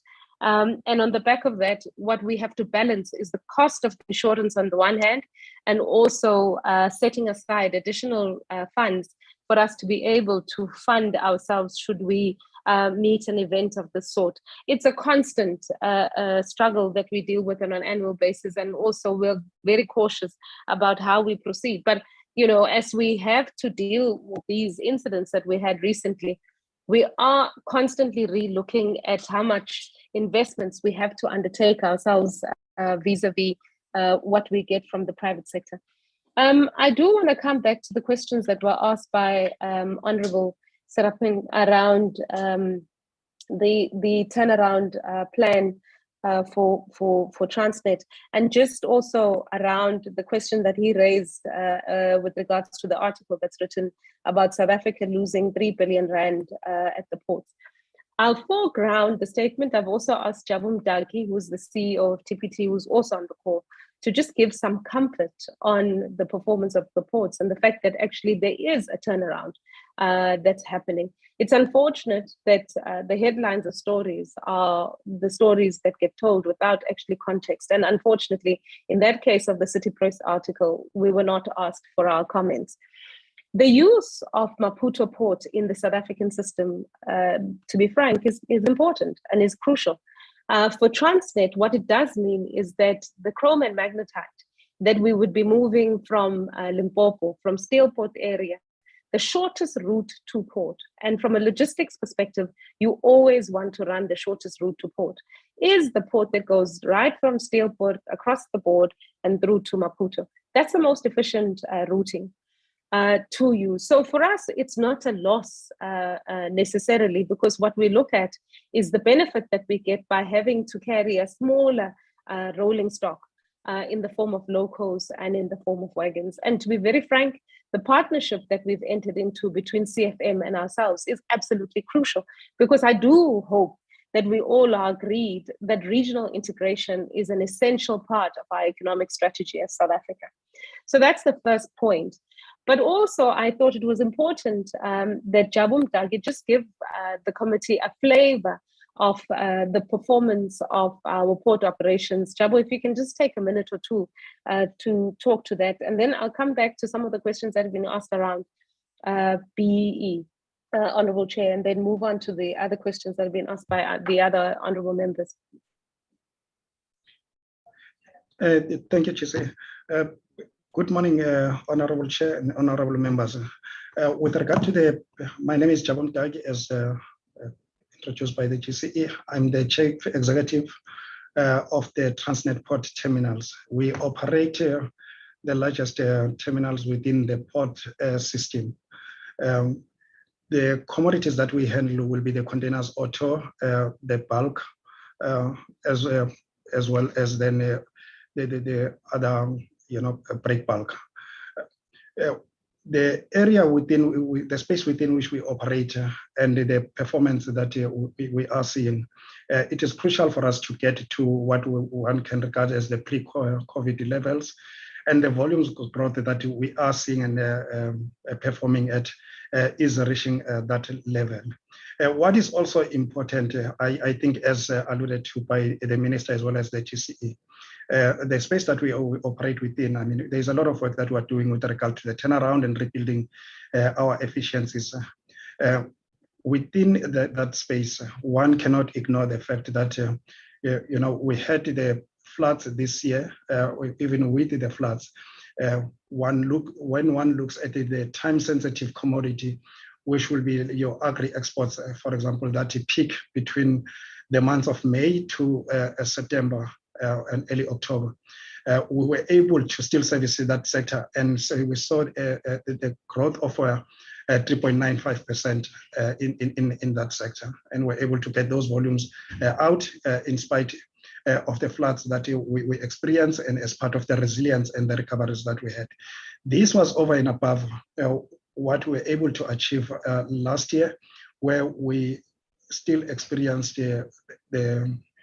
the unrest as well as the hacking, and we saw a growth of 12% with regard to those time-sensitive commodities, which is quite important for the South African economy, again, within the citrus and the agri-exports. On the volumes themselves and the turnaround, we are seeing an improvement in terms of what we are able to achieve in terms of servicing the vessels as well as the other associated industries. One can talk to the current performance. I mean, we are in a phase where we've just come out of a strike, and what was important for us is then how quickly are we able to recover from that strike, because that also talks to the level of the resilience that we have and the efficiencies that we're able to deliver within the port system. Within a space of a week and a half, within a space of about 2 weeks, we're able to recover within the container ports in terms of the recovery.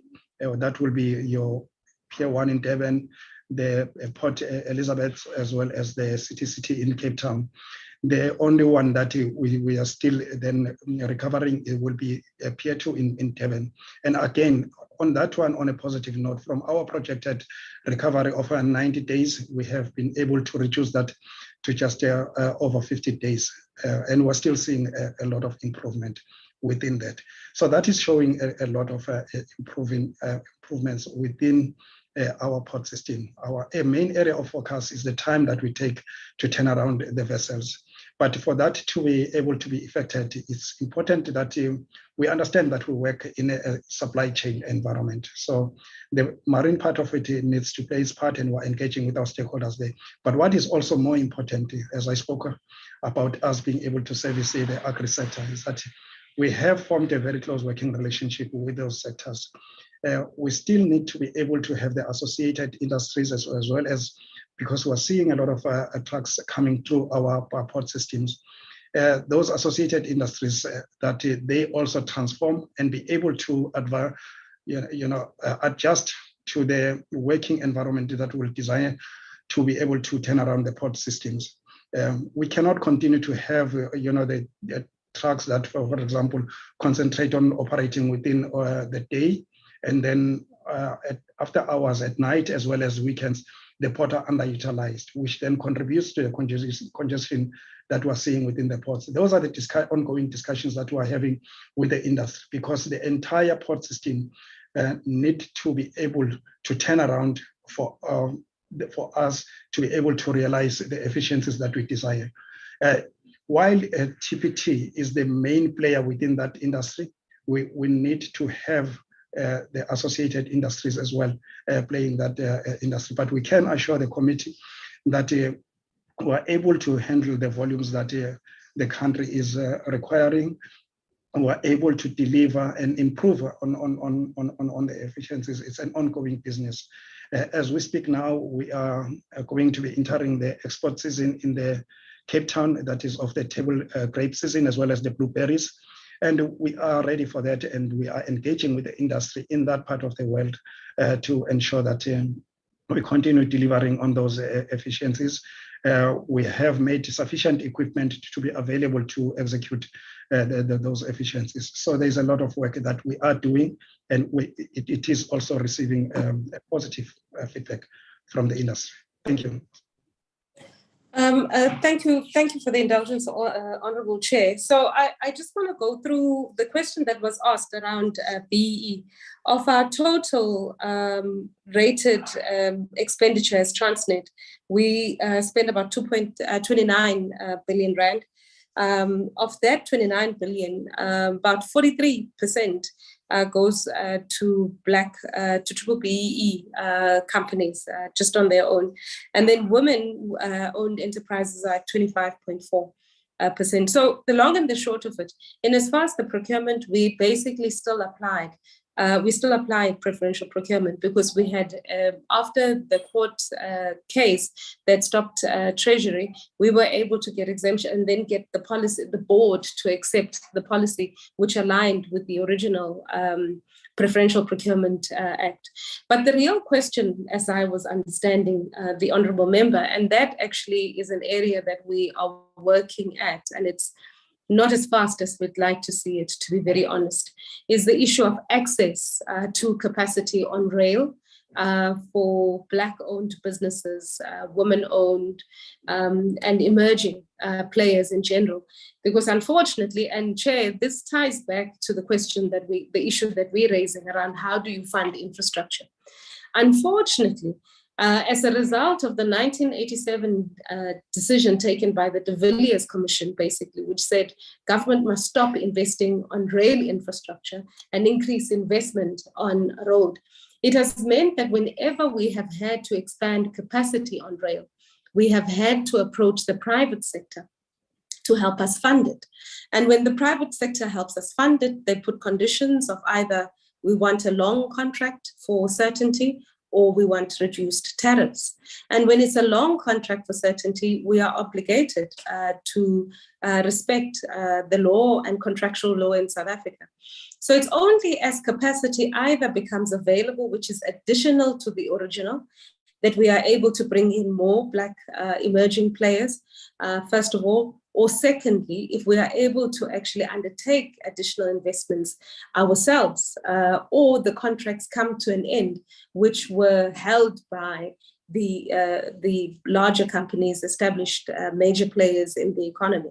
And only at that point would we then be in a position to start bringing in emerging players. It's a vexed problem, honourable members. And in fact, the sooner we solve the question of funding the infrastructure, the sooner that we as Transnet would be able to drive the inclusion of emerging players, Black players in the economy. And I think we all agree that if we expanded on the inclusion side, we would be able to see an increase in growth on the one side, as well as an increase in jobs. It's not, I'll tell you, this is one of the hardest things about the job in Transnet, is not being able to service all of the customers that you have and all of the demand that you have. And frankly, as we know, rail is about half the price of road. And that's despite the fact that road is fundamentally subsidized relative to road. So in as far as the question around... Group CEO? Sorry, Chair? Group CEO, just on that one, let me, when you are still on that one, the accessibility to your infrastructure, just talk to Richards Bay, there's a story. And I know during my previous life, there was the extension of the of Richards Bay to try and my life at Transnet. Well, there was that attempt to try and expand the port for access of smaller miners and so on. What's happening with that now that we are touching on it? Sorry to interrupt you. No, no problem, Jay. No, so Richards Bay is also one of those interesting historical creations that you have to deal with. So our BCT as a terminal is owned privately by all of the by a lot of the mining companies, the majors, basically, as we call them, own RBCT as the terminal and the operations. There is the DMRE a few years ago in the late 2000s, secured what is called Quattro, which is a 4 million ton allocation. The total capacity that they're able to move right now is 91 million tons at the port. On rail, we were supposed to get up to 81 million tons, and we are currently on rail, on the infra side, at about 71 million tons. And if we had made, and there's an investment that we need to close off with Eskom around electrification, we would actually end up at 81 million tons. Now, the decision that we made as Transnet is that we will not exceed 81 million tons, partly for the reasons that Sandra has already indicated around funders. And in fact, as we speak right now, no funder is interested in funding anything that we have which uses coal in any shape or moves coal or anything. So there's no money that's available. So we said we would stay at 81 because we were also trying to ensure that Transnet would continue being fundable. Now back to the situation. As a result of the unavailability of locals, the 22 Es that we would be getting from the Chinese, which we use on the coal line, you'll recall, I think it was earlier this year, it caused quite a great consternation and it was all over in the papers. We declared a force majeure with the coal mining companies as a result of the unavailability of locals to say that we can only move 60 million tons. Now, the contracted tonnage that we have with the RBCT miners, or actually also finance the expansion of the capacity, the movement to the 81 million tons. So related to this question around how you fund it, who partly financed that was that the minimum volumes that we would have to move for them is, I think, 71 million tons or 74 million tons. And only when we have moved their 71 million tons are we at liberty, frankly, to bring in additional players into the system. So as a result of the force majeure, we then renegotiated the contract and we ended at 60 million tons. So once again, we have an obligation that we have to meet their 60 million tons. Once we've met their 60 million tons, inclusive in the 60 million tons would be the 4 million tons for Quattro members, would we really be in a position to expand and bring in Black players? So that's the situation. But frankly, it's a situation in much of the heavy ore system where we have long offtake contracts. Chair, I hope I've been clear. But I think TFR and the team at TFR would be more than happy to take the Honourable Chair and members just to understand how this the contracting works, what we are trying to do to ensure that there's more space created for emerging miners and Black players, whilst taking into account the risks of failure on their side and the risk that we are able to carry as Transnet going forward. I hope I've been clear, Chair. Perfect. Okay. So if I may continue then on the issue of access, or so I've answered that. On the skills development side, we have an extensive infrastructure for skills development as Transnet. I mean, virtually in every single town where we have an operation, we have a bit of a training center. But as a result of the financial performance of Transnet over the years, we cut back in terms of training, number one. Number two, we also have another problem, is that whenever we train people, there's an anticipation that we're going to hire them. But what we'd really like to see is that they get hired in the industry. Now, I have to say, and this is partly one of the reasons why we are such firm supporters of the national white papers and bringing in private players, is that in terms of the rail sector, there'll be more than just Transnet or PRASA as the employer, because these train operating companies would also be able to hire this capacity that we would have created. I want to come back to the questions that were asked by Honourable Peters around the German case study. For us, why we have pushed really hard on Germany as the model is that, as we all know, Germany remains the most robust export-orientated economy in Europe, and bar China, is probably the strongest exporter.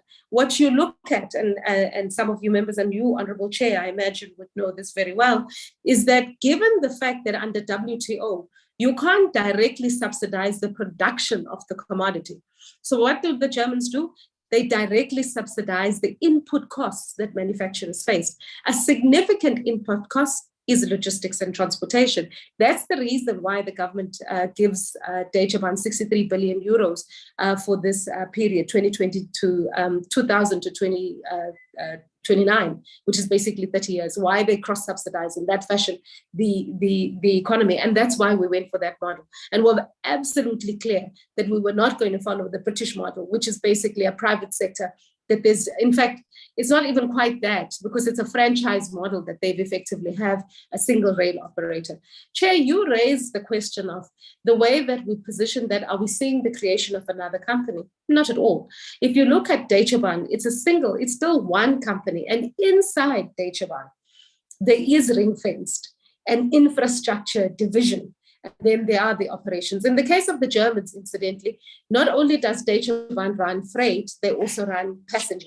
In our case, passenger is separated out, and quite comfortable with that as the continuing situation. Agree completely that we need to have a much stronger working relationship between ourselves and PRASA on the infrastructure maintenance, so that the standards right across the system are kept at the same level, and that you are able to move passengers. I mean, it's the most regressive thing in South Africa at present, that we have a rail system that's not able to move workers, which is actually, as we know, the least cost way for workers to move to work. The question that the Honourable Peters asked is that what do we anticipate as the percentage participation for the private sector as well as Black companies as well? Our anticipation is that we would, as Transnet, end up being at the 60-70% of ultimately of the operations on rail, with the 30 or so % being for private sector. One of the big issues, and you would have, honourable members would have seen this as well in the press, is the argument, particularly led by ARIA, which is an association saying that the 2 years are not sufficient for the slot sales that we went out on. Now, we are well aware of the fact that the 2 years is not the ultimate only number, let me put it that way, because we will continue having 2-year leases available, 1-year leases available as well. But what we are looking at is how do we design the system in such a way that we avoid once again the exclusion of emerging players and Black players. Now, if you consider this, if you can own 30 trucks, you can become a train operating company. The only challenge that you then would have is, do you have access to a train? And you don't have to own the train, the rolling stock and the wagons. The way that the German system works is that you are able to buy a blocked train. So you can say, I need a train of 50 wagons that starts from Emadadeni going through to Durban, that we would then be able to provide for you, either ourselves, who can hold the train, or another train operating company. That in the German system is regarded as a train operating company. Not everyone needs to own the infrastructure. But one of the things that we have done as Transnet, with the support of the board and the shareholder, is to move fast towards the establishment of a leasing company. We make sense as the basis for a leasing company. We have the most wagons, we have the most locomotives that we would be able to use and fix and make available on a lease stock to operators who come into the system. So what we were doing with the 2 years, we wanted to understand what changes we would have to make internally in Transnet to be able to sell the slots, what would be the appetite from industry, and from what we've received, amazing appetite in South Africa. And then after this, in this intervening period, in the next year or so, we should then be able to indicate a totally different framework, and we anticipate that you should have 10-year contracts that will be available, but making sure that new entrants are always able to use the system going forward. Chair, so I hope I've answered the question on whether we see a separation. We don't see a separation. We don't see it as incompatible to have government funding infrastructure with Transnet or TFR continuing to being the integrated rail operator. Recall, the national paper also sees the establishment of an economic regulator. And the economic regulator is the ultimate arbiter on whether we have fairly or unfairly priced a third party. Yes, indeed. What you want to get to is a situation where the infrastructure operator sets a price for the sale of the slot. Whether we're buying it as Transnet or a third party is buying it, it gets sold at exactly the same price.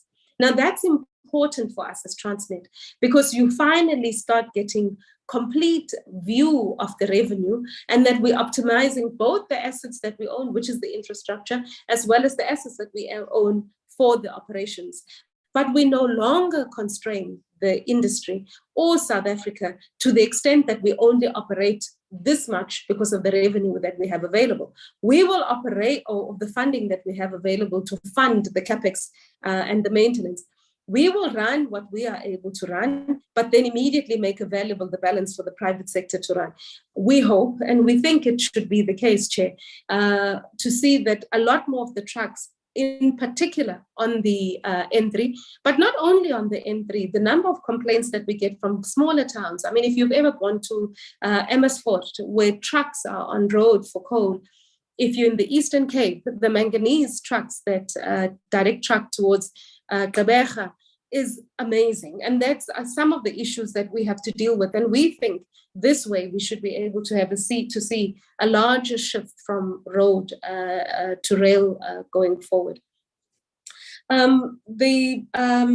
Estimated loss as a result of the strike, we wouldn't have calculated for industry.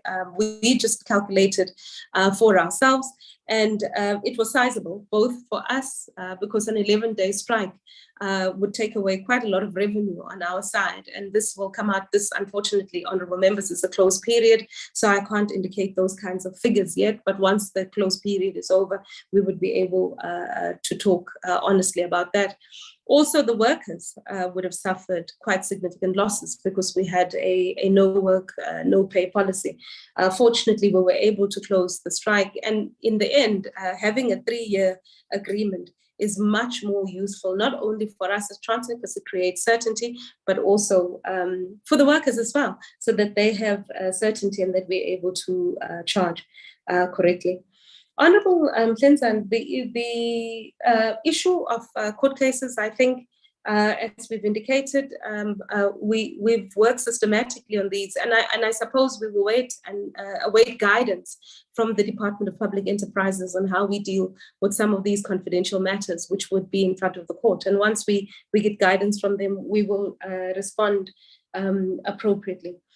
Honourable Chair, the question that you asked about the recovery, the tariffs that we charge, you know, at one level, really, it's only because of the tradition of rail and heavy, and in part of the challenge that we have is that we are Class A railway in large measure, which is we move heavy or long distance. And so the idea of using weight as the basis for the tariff makes sense, because with heavy or long trains, they are actually really seriously damaging to the tracks.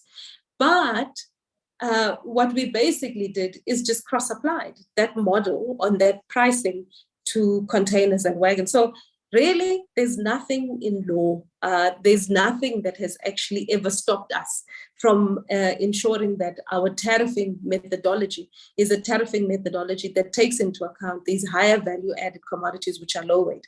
So it's an area of research that we've started to look at, and especially, and in fact, no opportunity is better than this one, where there's a process to establish an economic regulator, because then we can be able to approach the economic regulator and have a new model. And to be very honest, we were talking to the Spanish recently, and they themselves are struggling with this issue of weight vis-a-vis value, actually, at the end of the day, that we use for pricing of tariffs. Chair, you asked us about what's happening to the blue train. We were recently approached by the Department of Transport, and let me not say recent, about a year or so ago. They approached us and they indicated to us that our mandate as Transnet is to move freight. And because our mandate as Transnet is to move freight and theirs to passenger, we've got to do the right thing, is hand over the blue. So we are in process of working in the beginning of the new financial year. The Blue Train would be effectively with the Department of Transport, with PRASA effectively, and the Department of Transport. Chair, I hope we have answered all of the questions. If we have missed any, yes, happy to answer those questions as well, Chair. Sorry. Can I just, last one, which is related, because this is an issue that gets raised every time, this issue of derelict, vacant properties that belong to Transnet all over the country. We had to deal with a little problem because in fact, maybe it was a misunderstanding in the system, but as you know, with rules and laws, because of clause 2117 in the Constitution, right, which says that our procurement must be transparent, open, and fair. It creates a bit of a consternation that if you have somebody who walks in and gives an unsolicited bid in effect, and they say, we've seen a building in town X that we want to have access to, can we rent it? We created a serious problem on the procurement side. Is it can we, can't we? Is it transparent, not transparent? So we've finally been able to solve that problem between just listing all of the properties that we have, that we know of that belong to us that are vacant on our website, but also increasingly we're putting out signs everywhere where there's a derelict, an open building or a vacant building to say, if you're looking to lease this, please call us, because that effectively is advertising. And so that would close that loop. So we are in a process where we're working very fast on that. There is also, though, properties which are still between PRASA and Transnet, which were tied up in the transfer when PRASA was being created. And I think in the last couple of months, we've now finally agreed the ultimate list between ourselves and PRASA, and all of the stations where there were passenger trains, those would be shifting completely to PRASA. Thank you, Chair. I think that was all I was aware of. Yes, thank you, SEO. There's Honorable Kaiso. There's a question and clarification. Quickly, Honorable Kaiso. Yes, Chair. Thank you very much, and I'm sorry for coming so very late. I only picked up during the explanation, the question. I wanted to ask around the issue of the 1987 Commission recommendation. Now, given that we have an economic recovery plan, don't you think that maybe it was wise that you rework that it should not counter the intention of the economic recovery plan, that there should be now no longer investment or infrastructure in as far as rail is concerned? It should rather focus on road infrastructure. So I think the message there is that now it reverses all the opportunities for the economy to grow as you expect now that we are struggling about train or rail infrastructure to bring it back.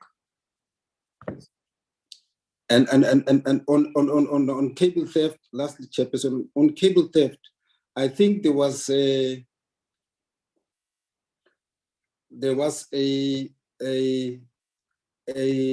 recommendation sometime from the CSIR that Transnet has actually not engaged them with regards to the security, what is done, and any of the role of CSIR.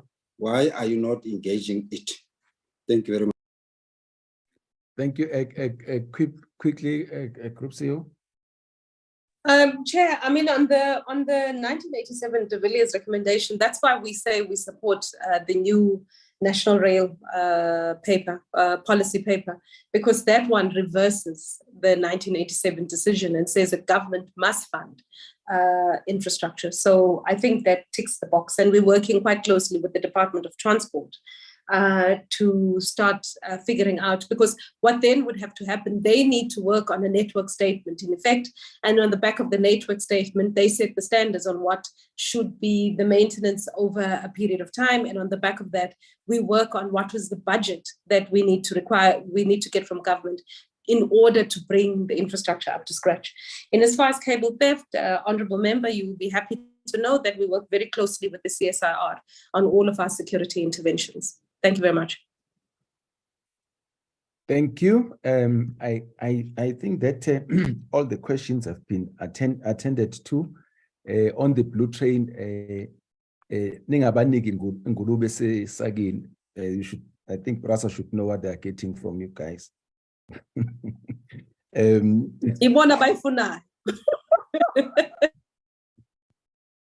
Okay, let me just to summarize for Transnet, as I said at the beginning, I think it's the first time we interact with you, but at least your group CEO is a seasoned government executive. She knows how we work here. That's why Honorable Peters kept on referring to you, Portia, as DG, because we are still fixated on that your previous responsibility at DTIC. Okay, what's going to happen now? Let just to make sure that we all understand the process. Obviously, the special appropriation bill was presented by the Minister of Finance on the 26th of October during his MTBPS. So what it is, he was making a proposal to Parliament with that bill, because money bills, there must be law which must be passed by Parliament, both houses, and signed by the President. So this is a money bill proposing to Parliament that that's the amount of money that is requesting Parliament to approve. So what happens when that bill comes to Parliament? Parliament read the board in your case, refers this bill to us, the Standing Committee on Appropriation, read perhaps your investment committee but one of your subcommittees at the board, who then engage with the bill. Amongst other things that we do is to interact with the parties which are involved, hence your presence here. So the questions that were asked by the members of the committee, they are meant to help the committee decide whether the committee agrees or disagrees with you. Once the committee has decided, it will make a report, go back and report to the National Assembly, read your board, where we'll make a point for or against the bill that was presented by the Minister of Finance. So the Minister of Finance presents a proposal to Parliament. So by next week, I think Thursday next week, would have submitted our report to Parliament as to what we think and what conditions and all the things that we think should accompany the bill. And then the Parliament will have an opportunity to debate on the bill. If the answer is yes, then it will have to proceed to the National Council of Provinces. I just thought let me share with you that with that process, since some of you might not have interacted with the processes of approval as far as government and Parliament are concerned. But thank you very much, Group CEO and your team for the engagement, and we're wishing you all the best. You know the importance of Transnet in as far as the economy of this country is concerned. I think we find ourselves in most cases too big to fail type of a situation, and a moral hazard, a problem when we deal with companies like yourselves. But yeah, thank you very much for the presentation. Good luck. Thank you very much, Chair. Thank you, honourable members. Thank you very much. Bye. Bye. Thank you, Chair. Bye-bye. Mashile? Yes, Chair. Mashile? Chair. Then we must consider the report now. Yes. That's the next agenda item on the Yes. on our oversight visit to the Department of Defense. Yes. So we are going to fly to the report. The report was sent to us. So we'll fly that report and we'll go page by page. Okay.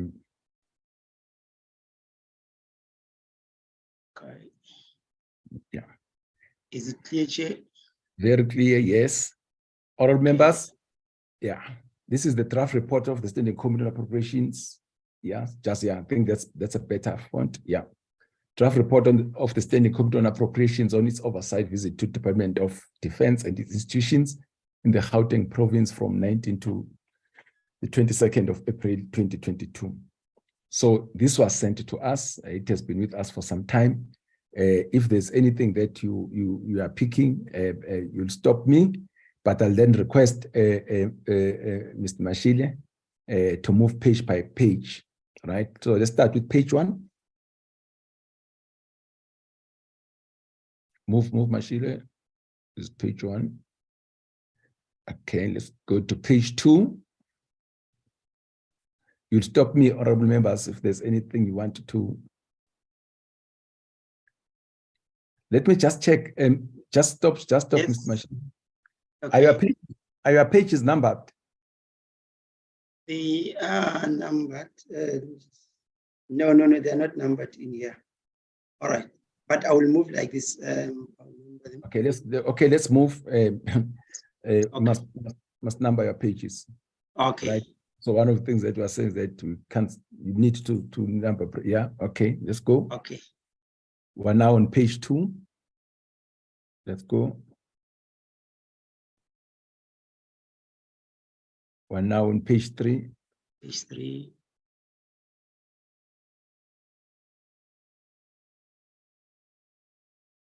Page 4.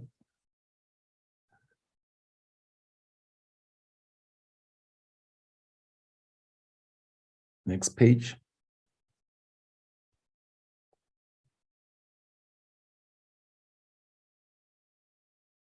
Next page.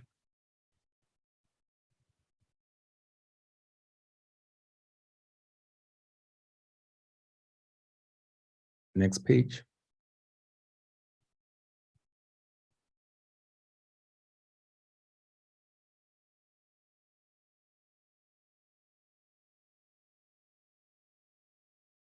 Next page.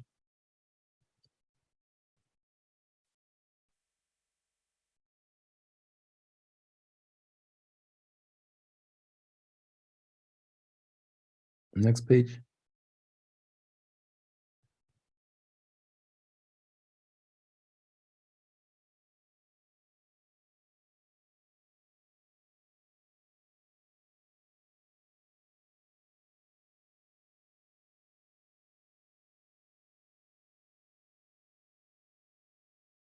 Next page.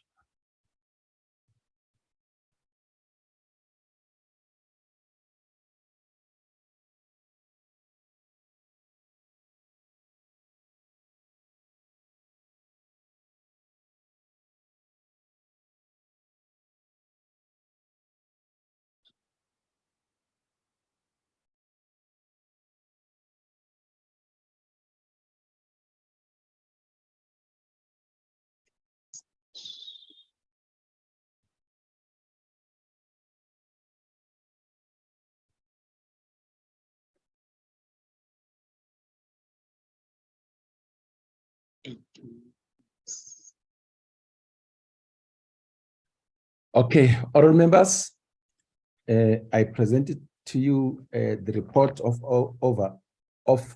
our oversight visit to the Department of Defense and its institutions.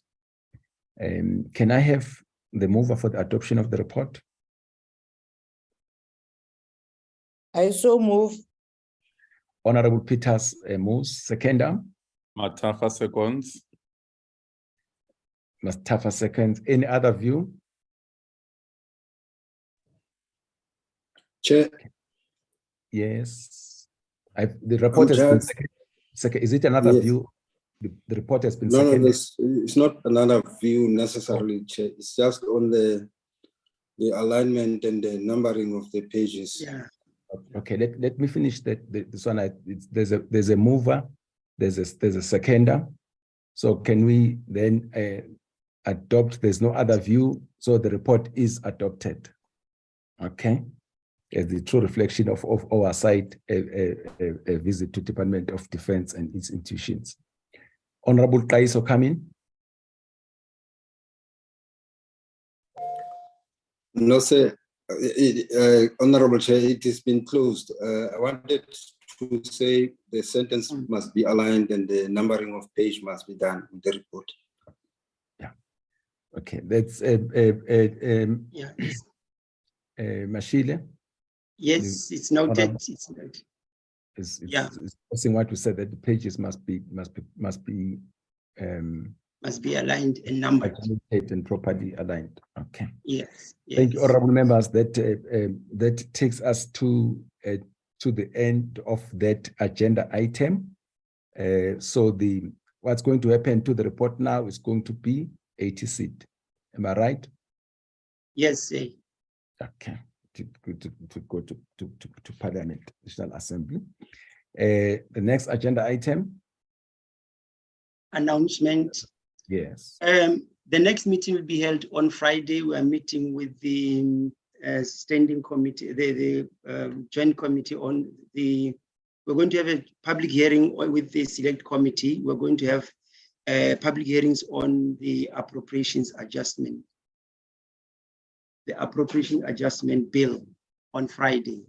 And also the special appropriations on both bills. Public hearings on both bills. Yeah. Okay. Number two, honorable members, let's make sure that we give the organizers of our study tour everything they are looking for. I saw a communication talking about the insurance thing. Let's just make sure that everything they require, we give them. And Secretariat can also check from your side, because I saw some other members saying that they have already sent the things, but from your side, you are saying that you haven't received them. Let's just make sure that we pick up the phone and talk to other members if there's anything which is still missing. We are leaving on Friday next week. Noted, Chair. Yeah. Other members, that's yes, Honorable. Just the last point, Chair, on this trip.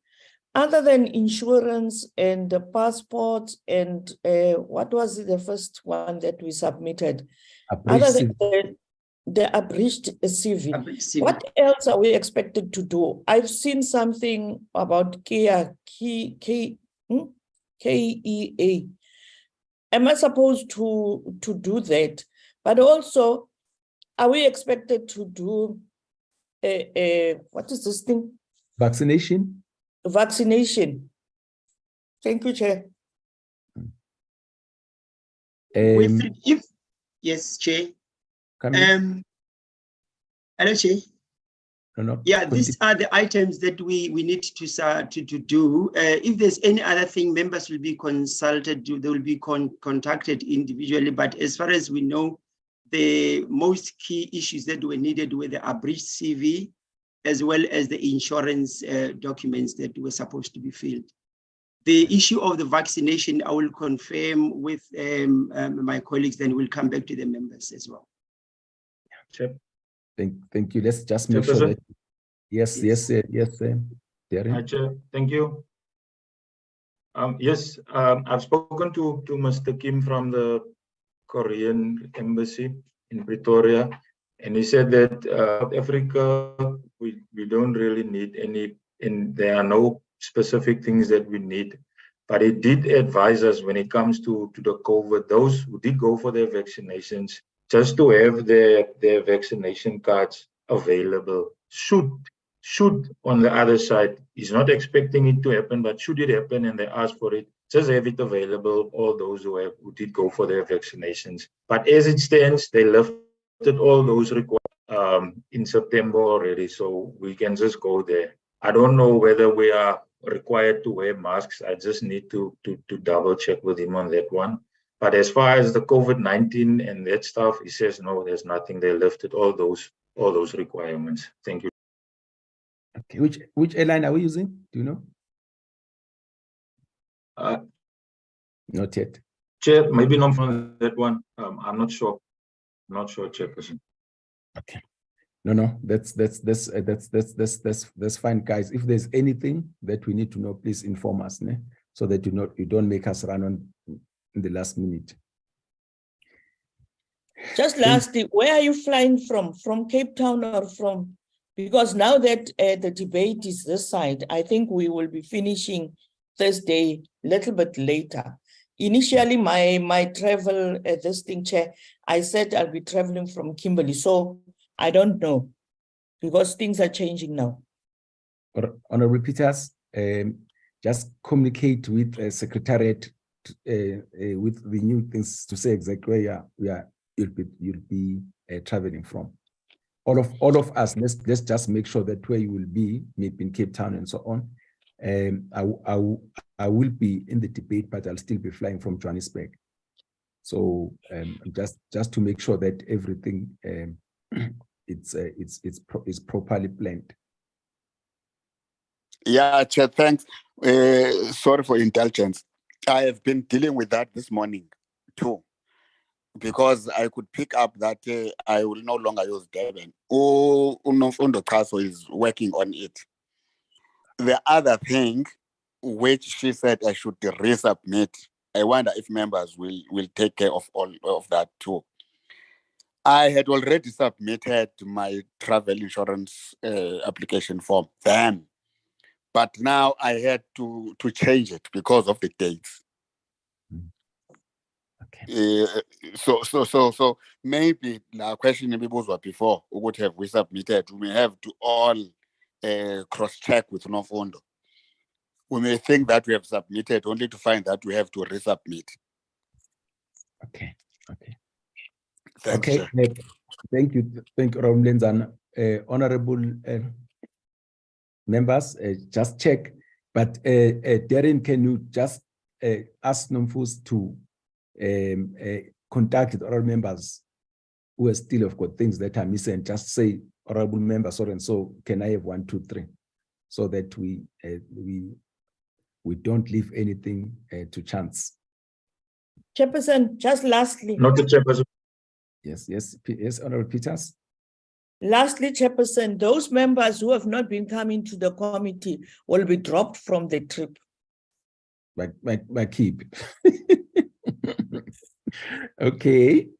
Thank you, honorable members. Let's meet on Friday. Thank you.